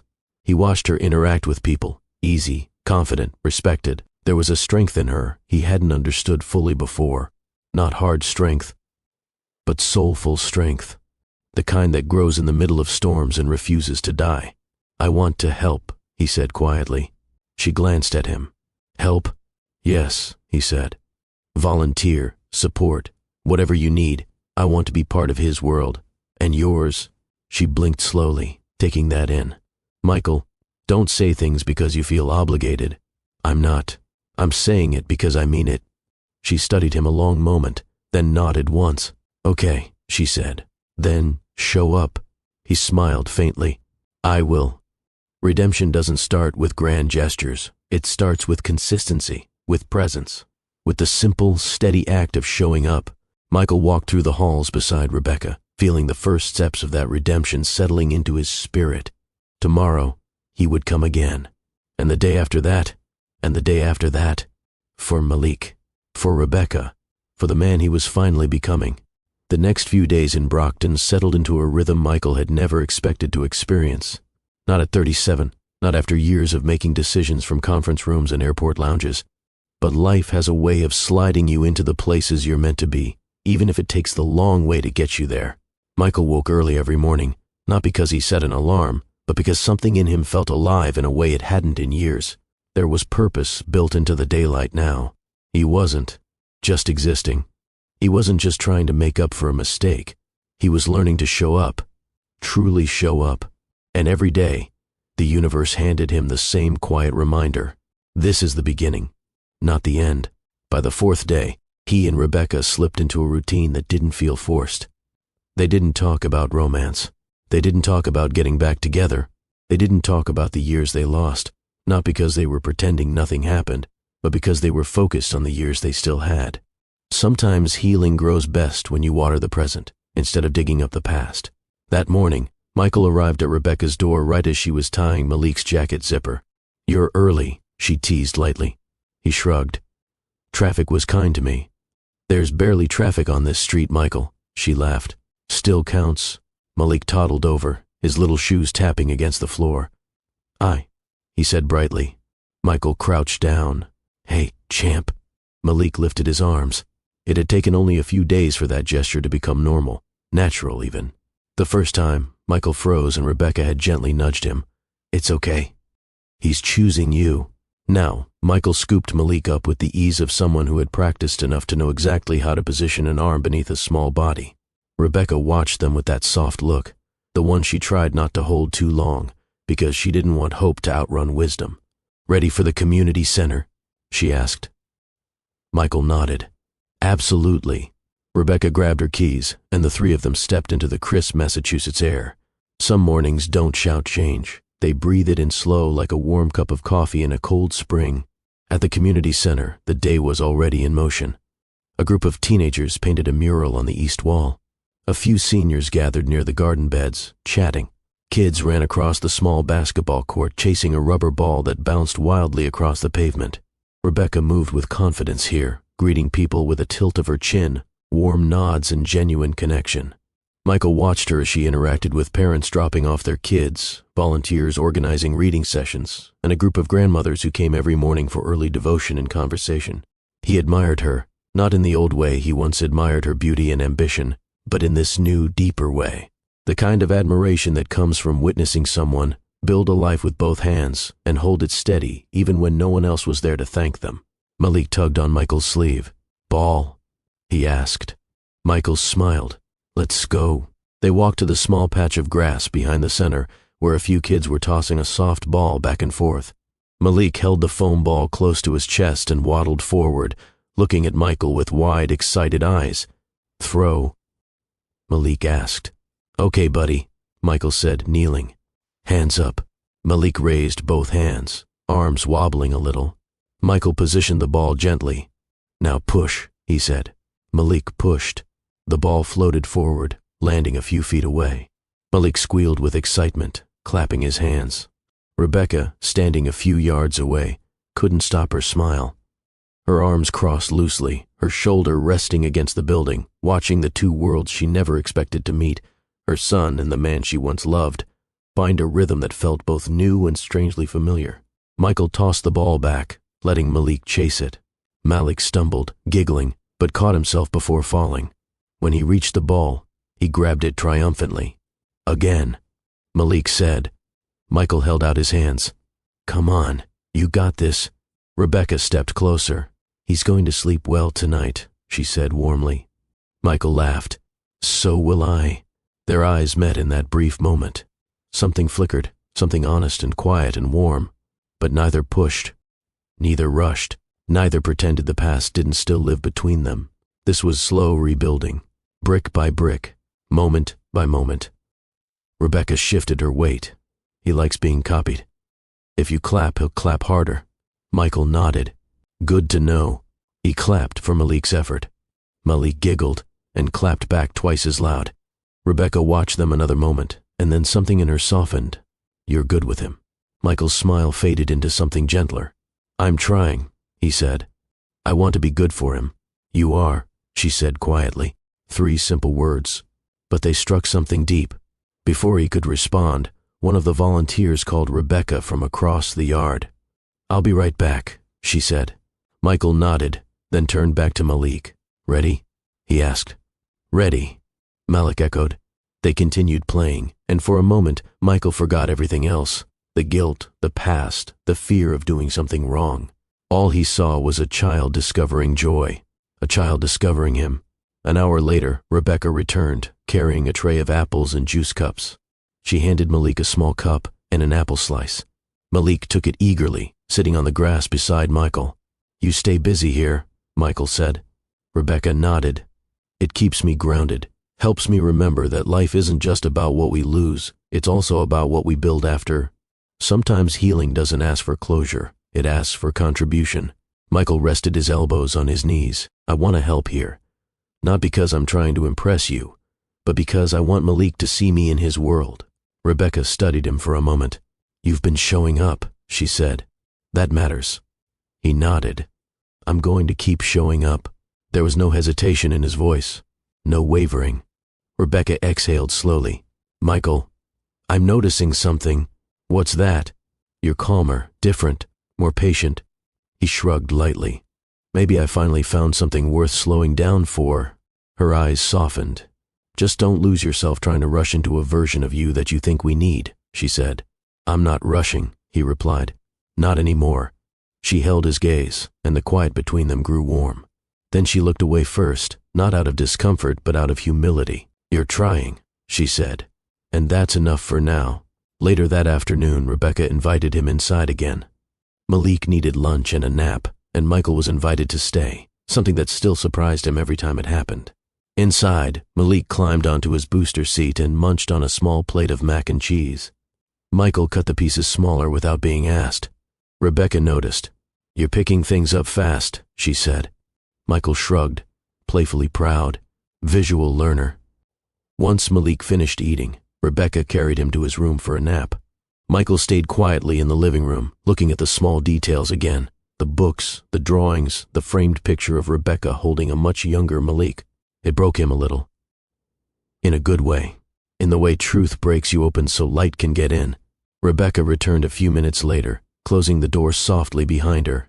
He's out, she said. He played hard today. Michael smiled. He did. They sat on opposite ends of the couch at first, but slowly, naturally ended up sitting closer, not touching, just sharing space comfortably. Rebecca tucked one leg beneath her and leaned back. You know, she said quietly, I'm watching you and Malik together, and it's a lot good? He asked. A lot real, she said, a lot unexpected, a lot that makes me think. Michael nodded, his voice warm. Thinking isn't bad. It can be if it rushes you into believing something before you're ready. He understood. Rebecca, he said, his voice gentle. I'm not asking for us to go back to being who we were. I just want to build whatever this is, with honesty this time. She looked at him, steady and searching. We can rebuild, she said, but we do it slowly, respectfully, intentionally. I want that, he said. Me too, she replied. But understand this, trust returns like morning light, quiet, gradual, soft at first. You can't force it. I know, he said. I'm here for the soft light. She breathed out a quiet laugh, shaking her head. You're learning metaphors now? Only the good ones. Their laughter faded into something gentler, something that didn't try to define itself too soon. Some hearts don't need grand gestures. They need presence, patience, proof. A knock of wind shifted the curtain slightly. The room seemed to settle into stillness. Rebecca looked toward the window. Michael, you want tea, coffee? Tea's fine. She stood and moved to the kitchen. While she boiled water, Michael wandered toward the bookshelf, scanning the titles. There were children's books, devotional journals, community activism guides, a few romance novels with folded corners. He smiled. Rebecca stepped back beside him with 2 mugs. You reading something? She asked. Just learning you better, he said softly. She looked away, flattered but cautious. They sat again, sipping tea. The warmth filled the quiet space. Michael looked at her, voice low. Rebecca, am I doing okay, as a father? She didn't hesitate. You're doing more than okay, she said. You're present, you're trying, you're showing him love without forcing anything. That matters more than perfection. He nodded, swallowing emotion. Thank you, he whispered. She touched his hand, not romantic, not suggestive, just human, supportive, honest. Don't thank me, she said. Just keep being real. The late afternoon sun warmed the living room as they talked. Not about the past, not about the future, just about life, things that mattered, things they could understand together. They spoke about Malik's favorite snacks, his nap schedule, the little phrases he repeated. They spoke about the community center, about how Michael could help with tech programs, mentorship, small workshops for teens. Rebecca's eyes lit up when she realized how valuable his experience could be. You really want to invest in this place? She asked. I want to invest in what matters, he said. She took that in quietly. By the time early evening rolled around, Malik woke from his nap and toddled into the living room with that adorable confusion kids have after waking. Michael reached out his arms. Come here, champ. Malik crawled into his lap like he'd done this his whole life. Rebecca watched the scene, and something in her chest loosened. This wasn't a repair. This wasn't instant forgiveness. This was rebuilding. Slow, intentional, respectful, just as it needed to be. When trust returns slowly, it returns stronger. Michael stayed until the early evening. Before leaving, Rebecca walked him to the door. This was a good day, she said. It was, he agreed softly. Then she added the words that carried their own careful hope. Let's see what tomorrow feels like. Michael nodded. I'll be here, and he meant it. If trust returns slowly, will you wait for it? Morning came softly over Brockton, slipping through the blinds of Michael's hotel room with a gentleness that almost felt intentional. He lay still for a moment, staring up at the ceiling, letting the quiet settle around him. A week ago, this silence would have felt empty. Today it felt like space, room to breathe, room to grow, room to step into a version of himself he barely recognized but desperately wanted to know. He thought of Malik's small arms lifting toward him. He thought of Rebecca's steady voice saying, let's see what tomorrow feels like.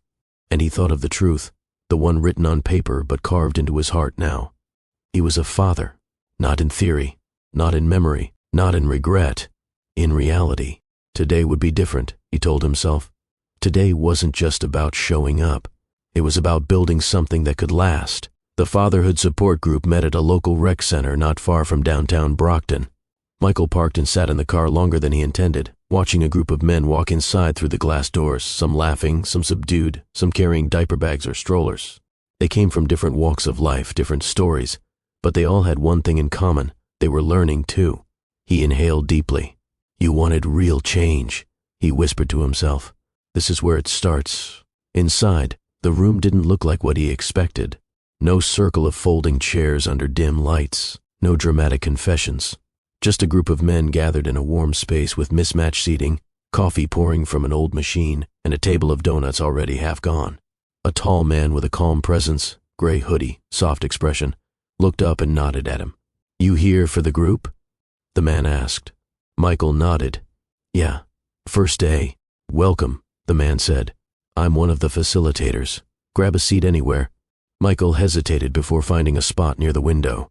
The group trickled in. Young dads, older dads, new dads, stepdads, uncles raising nephews, a mix of black, white, Latino, Cape Verdean, Asian. Brockton's multicultural reality reflected in one room. A conversation nearby caught Michael's ear. Man, my daughter threw a whole tantrum because I cut her sandwich the wrong way, one father said, laughing. Another shook his head. You gotta learn the toddler rules. They change daily. Michael smiled quietly. This room didn't carry judgment. It carried experience, honesty, humanity. The facilitator clapped his hands lightly. All right, fellas, let's settle in. Today we're talking about being present, what that looks like, what gets in the way, and how we push through the discomfort of doing better than the men who came before us. Michael felt something in his chest shift. This was exactly where he needed to be. One by one, The men introduced themselves and shared a sentence or two about what brought them there. Some were funny. Some were emotional. Some were quiet. When it was Michael's turn, he swallowed softly. "I'm Michael," he said. "And, I just found out I have a 3-year-old son. I wasn't there for anything, not because I didn't want to be, but because I didn't know he existed. And now I'm trying to learn how to do this right." The room didn't stiffen. No one looked shocked. Instead, one man nodded slowly, eyes understanding. "Brother," he said, "then you're already ahead. You showed up." Michael exhaled, feeling something ease in his shoulders. The facilitator stepped forward. "Being present doesn't mean knowing everything. It means choosing consistency. Children don't need perfection. They need presence, humility, and effort." Those words landed deep. The group moved into discussion, stories about fear, about joy, about messing up and trying again. Men who once hid their struggles were leaning into them. And the more they spoke, the more Michael realized he wasn't alone. Fatherhood wasn't a straight line. It was a path you walked with intention, one step at a time. When the session ended, the facilitator approached him. "You did good today," he said. "Come back next week." Michael nodded. "I will," and he meant it. From the rec center, he drove straight to Rebecca's neighborhood. The sun had climbed higher now, laying warm light across the row houses, casting long shadows across front porches and sidewalks chalked with hopscotch lines. Kids ran down the block with afternoon energy, the sound of bouncing basketballs echoing faintly in the distance. Rebecca opened the door with Malik in her arms. "Say hi," she whispered. Malik lifted a hand sleepily, clearly fresh from a nap. Michael smiled. "Hey, buddy." Rebecca stepped aside to let him in. "How was the group?" He removed his jacket, exhaling softly. "Good. Better than I expected. It felt real." "I'm glad," she said. "That space helps a lot of people." "Yeah," Michael said. "I think it's going to help me too." They moved into the living room, where afternoon light spilled across the carpet. Malik curled onto the couch beside Michael, resting his head on his leg while holding his stuffed dinosaur. Rebecca watched the scene quietly. She had seen good fathers before, her brothers, her uncles, men in her church, but seeing Michael settle naturally into this role stirred something deeper. Not hope for romance, not yet, but hope for stability, hope for growth, hope for a kind of family that wasn't perfect but was present. And presence mattered. She sat across from him. "I've been meaning to ask," she said. "Did the group say anything that stuck with you?" Michael nodded. "Yeah, something about showing up, not as someone trying to erase the past, but as someone committed to the future." Rebecca looked at him, steady. "That's truth." He held her gaze. "I'm committed, Rebecca, not in a rushed way, not pushing anything. I'm just here." She nodded slowly. "Good. That's what Malik needs." Then she added, almost under her breath, "And what I need, too." Michael didn't respond aloud, but his expression shifted, gentle, grounded, understanding. Malik climbed onto his lap fully now, tugging at his shirt. "Story?" Malik asked. Michael looked at Rebecca. "He wants a story?" She smiled. "Always. Give him one of the picture books on the table." Michael picked up a book with brightly colored animals. Malik leaned against him, eyes wide. Michael read out loud, adjusting his tone for each character. Malik giggled at every silly voice, every exaggerated sound, and Rebecca watched from her seat, arms crossed, chin resting on her knee, heart full in a way she hadn't expected.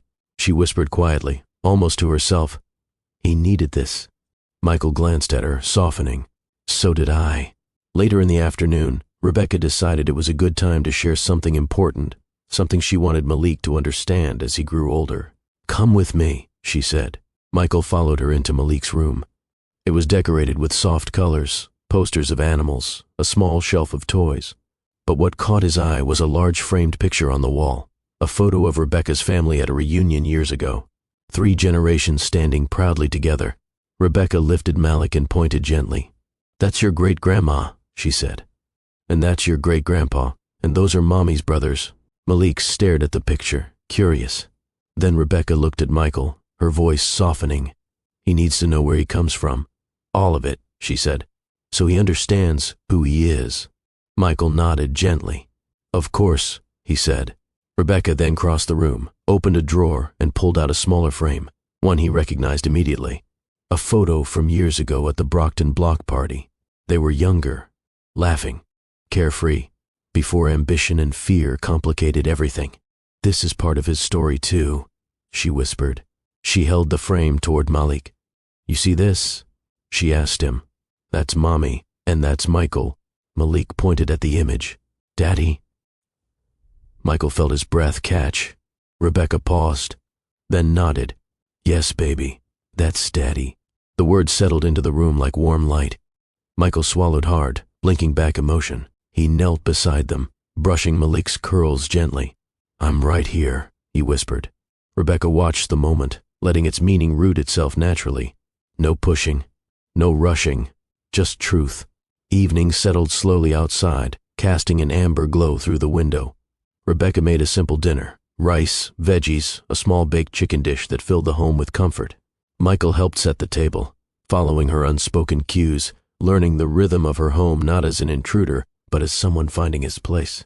Dinner was soft conversation, tiny bites Malik insisted on feeding himself, and small moments of shared laughter. Afterward, Malik played on the floor while Michael washed dishes beside Rebecca. You don't have to help, she said. I want to, he replied. And he meant it. Once the kitchen was clean, they moved to the couch. Malik climbed into Michael's lap again, playing with his dinosaur while humming quietly. You know, Rebecca said, I always wanted him to know both sides of his identity, his family, his roots, his culture. Michael nodded. He will, I promise. Rebecca's eyes softened. It matters, Michael, especially for kids like him, kids who grow up walking in two worlds. I understand, Michael said, and I'll make sure he feels proud of all of who he is. She exhaled, a quiet relief. Good, she said gently. That's the beginning. Some beginnings aren't loud. Some beginnings don't sparkle. Some beginnings look like a father drying dishes in a kitchen he never expected to stand in, while a little boy hums on the living room floor. Rebecca looked at Michael, really looked, and saw the truth in him. He was trying. He was steady. He was present. For the first time in a long time, she allowed herself one quiet thought. Maybe this family wasn't lost. Maybe it was just waiting to be found. The day after Michael read Malik his first bedtime story, Brockton woke with one of those sunsets in reverse mornings, soft orange light stretching across rooftops, warming the narrow streets before anyone even stepped outside. Michael sat in the rental car parked in front of Rebecca's place, sipping on the cheap hotel coffee he kept pretending to like. But today, something felt different in him. There was no shakiness, no tightness in the chest, no second guessing, just a steady kind of hope, quiet, present, real. He checked his phone. No new messages, but Rebecca had already said the night before, come by in the afternoon. I want you and Malik to hang out at the park. She'd said it casually, like it was no big deal, but the moment had settled in Michael's heart long after he drove away. He wanted this. He was ready for this. And slowly, Rebecca was letting him in. By mid-afternoon, they were at Lincoln Park, one of Brockton's green pockets tucked between rows of homes and old brick apartments. The place felt alive today. Kids raced along the playground. A group of teenagers worked on choreography near the basketball court. An older man fed birds at a bench shaded by an oak tree. A few women walked laps around the park, chatting and laughing. Rebecca walked beside Michael, holding Malik's hand, while Michael held the small backpack stuffed with snacks, wipes, and a spare set of toddler clothes. You packed all this? He teased, lightly. Rebecca laughed. You learn very quickly never to leave the house unprepared with a toddler. I'm learning, Michael said. You're actually doing pretty well, she replied. Would she have said that a week ago? Probably not. But today, it came easily. They reached the grassy slope overlooking a small pond. Rebecca laid out a blanket, smoothed it the way mothers often do without thinking, and sat down with Malik bouncing onto her lap. Michael sat beside them, not too close, not too far. Just enough to feel included without forcing anything. Malik tugged at Michael's sleeve. Ball. Michael handed him the small foam ball from the backpack. Malik laughed, rolled onto the grass and threw it toward Michael's feet. Michael grabbed it and tossed it gently back. Rebecca rested her chin on her knee as she watched the two of them. You know, she said softly, he used to do that with my brother. Rolling the ball back and forth. It was one of the ways he learned trust. Michael paused at that word. Trust. Rebecca didn't say it with heaviness, but it still carried weight. He tossed the ball to Malik again. Well, Then I'm honored he's letting me be part of that practice. Rebecca gave a small smile. Not the polite kind, the real kind. He is, she said quietly. Kids see things in people long before adults do. He likes you. I mean, really likes you. Michael's chest tightened with something warm. I like him too, he said. Good, she murmured. For a moment, neither spoke. The wind rustled the leaves of the oak branches above them. A group of kids shouted near the swing set. Someone walked by with the smell of barbecue drifting faintly from their takeout bag. Brockton in the afternoon always carried pieces of community, real life, not curated life. Michael let himself sink into that feeling. It was grounding in a way he hadn't felt in years. You want to take a walk around the pond? Rebecca asked finally. Yeah, he said gently. I'd like that. She lifted Malik into her arms, and the three of them walked the narrow path around the water. Ducks drifted lazily across the surface. The breeze carried the scent of fresh grass and distant cooking. The world felt unusually peaceful, like it paused just long enough to let them have this moment. Rebecca shifted Malik to her other hip. He's getting heavy, she said with a playful groan. Michael smiled and held out his arms. Let me. She hesitated for half a breath, then handed Malik over. Malik laughed, positioning himself on Michael's hip like it was the most natural thing in the world. Rebecca watched the exchange, eyes soft as they walked again. They followed the curve of the path until they reached a quiet shaded area near the far side of the pond, away from the noise, away from the clusters of people. It was a pocket of quiet inside the busy park. Rebecca sat on the low stone wall. Michael sat beside her, Malik between them exploring a little twig he found. Rebecca's voice softened.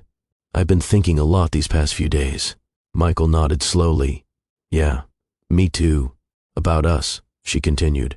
About who we were. About Malik. About everything. Michael's chest tightened, not from anxiety, but from the weight of truth approaching.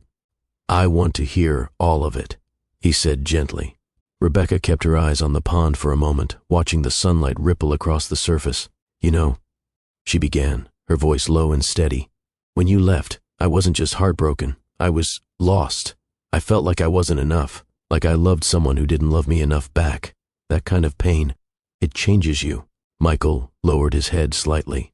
I know I can't undo that. I'm not asking you to, she said.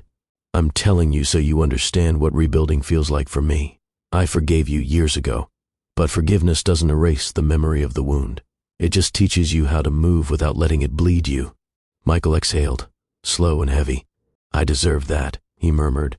Maybe, she replied softly. But you're trying now. That matters. They let the quiet settle again. Malik leaned his head against Michael's arm, humming lightly as he played with the twig. Michael looked down at him, then back at Rebecca. I haven't asked this before, he said gently, but what were those years like, raising him alone? Rebecca smiled in a way that wasn't sad. It was proud. Hard, she said honestly, but good. I had my family, church, the community center. Malik gave me purpose, gave me strength. It wasn't easy, but it was ours. And now it's ours, he said softly. Rebecca paused at that. Her eyes flickered, touched, hopeful, cautious. That's what we're learning, she said. Growth doesn't happen loud. It happens in the quiet moments, where honesty finds a seat and fear tries to stay silent long enough to let love speak. Rebecca breathed deeply, then looked at him fully.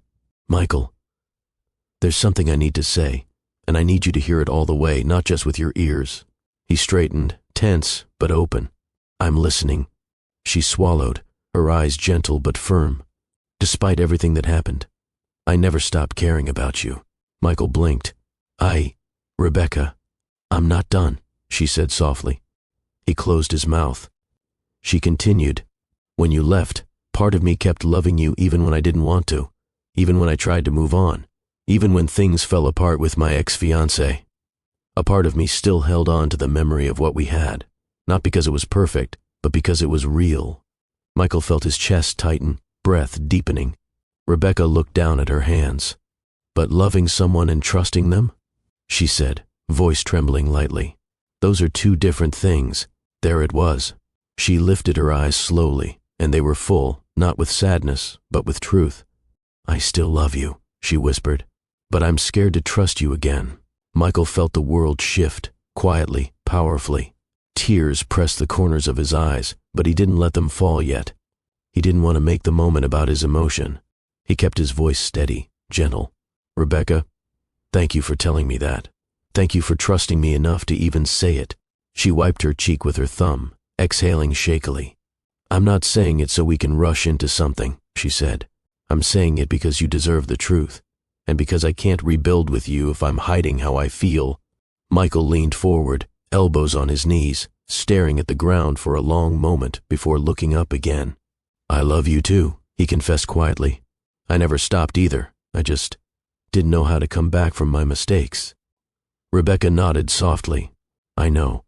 He leaned back, taking Malik gently into his arms as the little boy yawned. "I'm not asking you to trust me overnight," Michael said.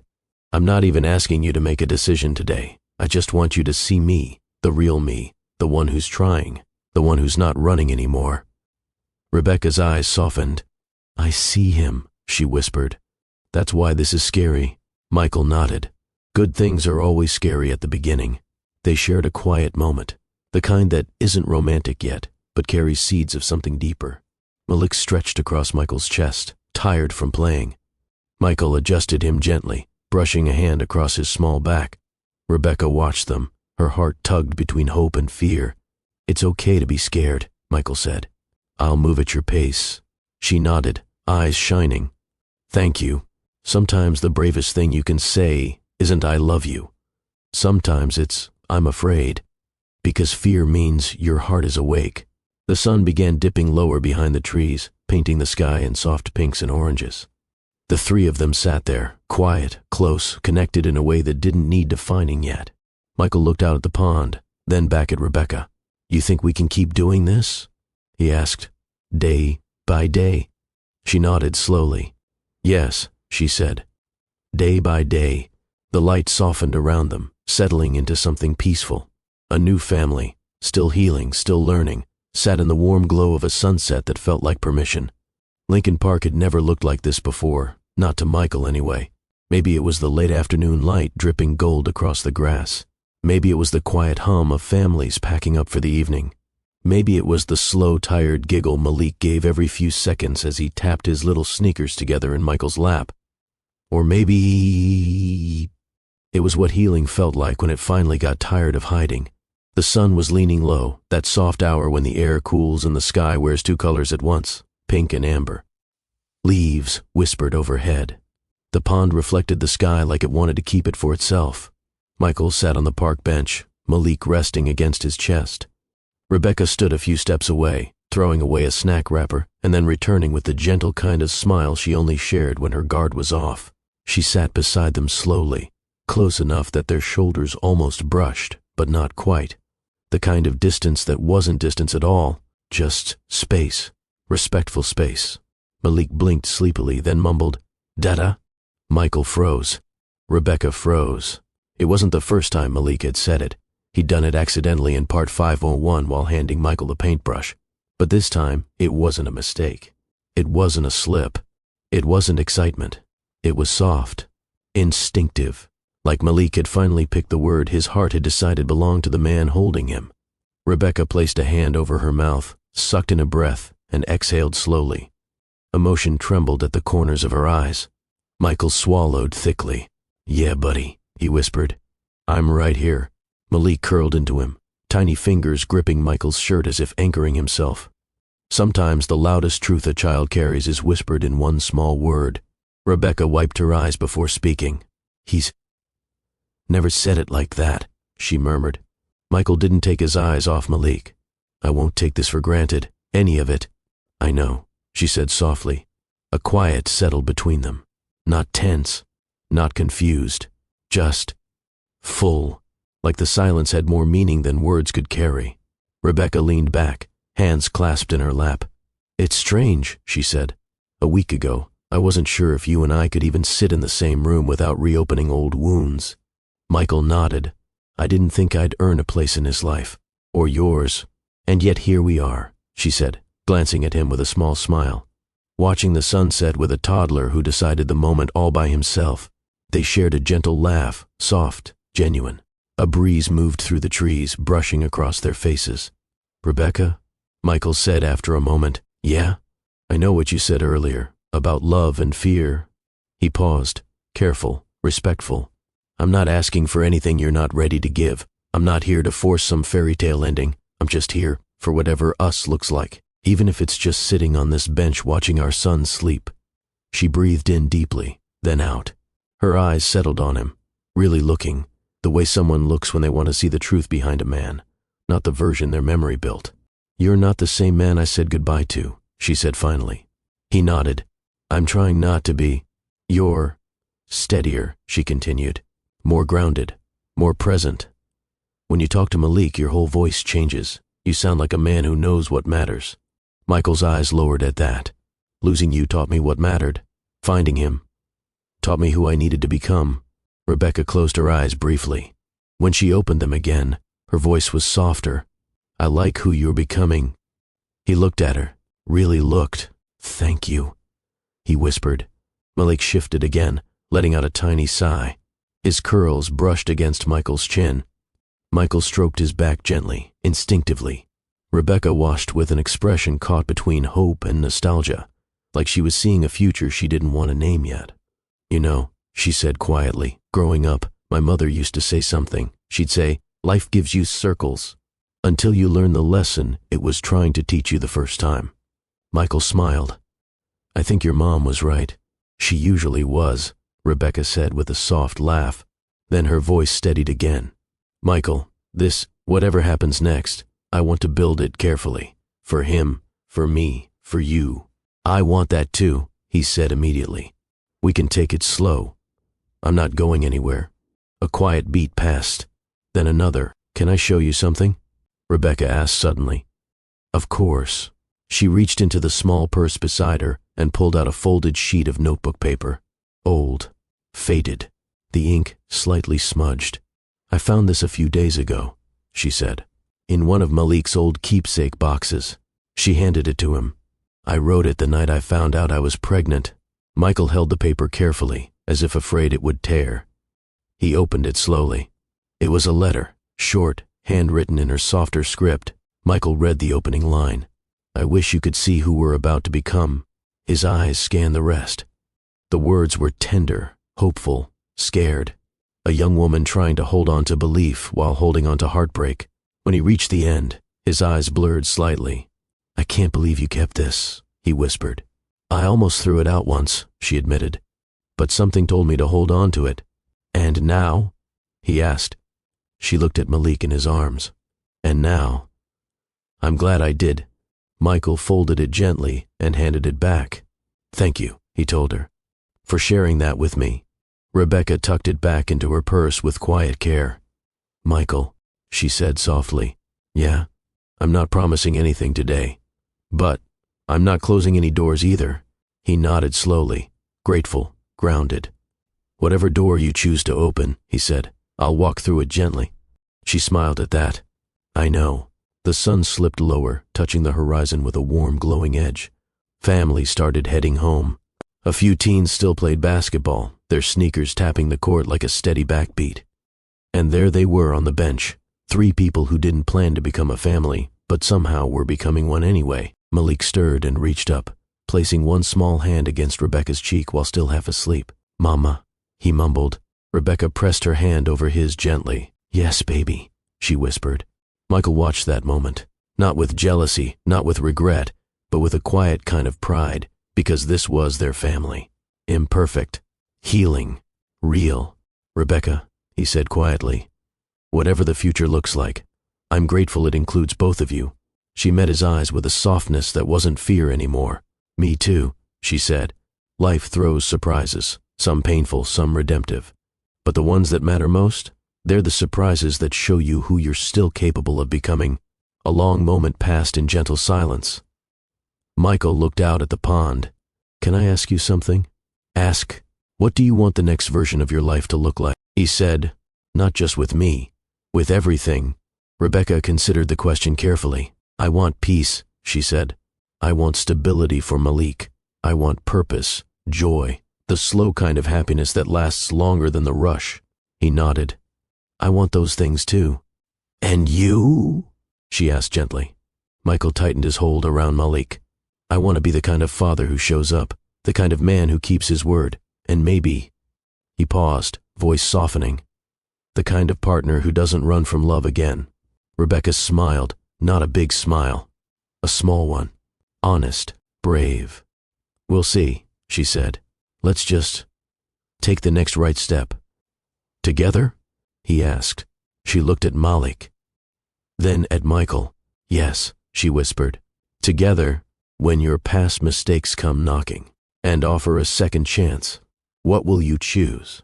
Michael exhaled deeply, as if releasing the last piece of the old version of himself. Rebecca leaned back against the bench. Malik slept peacefully in his arms. The park quieted. The sky dimmed with warmth. And somewhere in that small, ordinary moment, a new family began, not with fireworks, not with perfection, but with a bench, a sunset, and a choice, the choice to try again.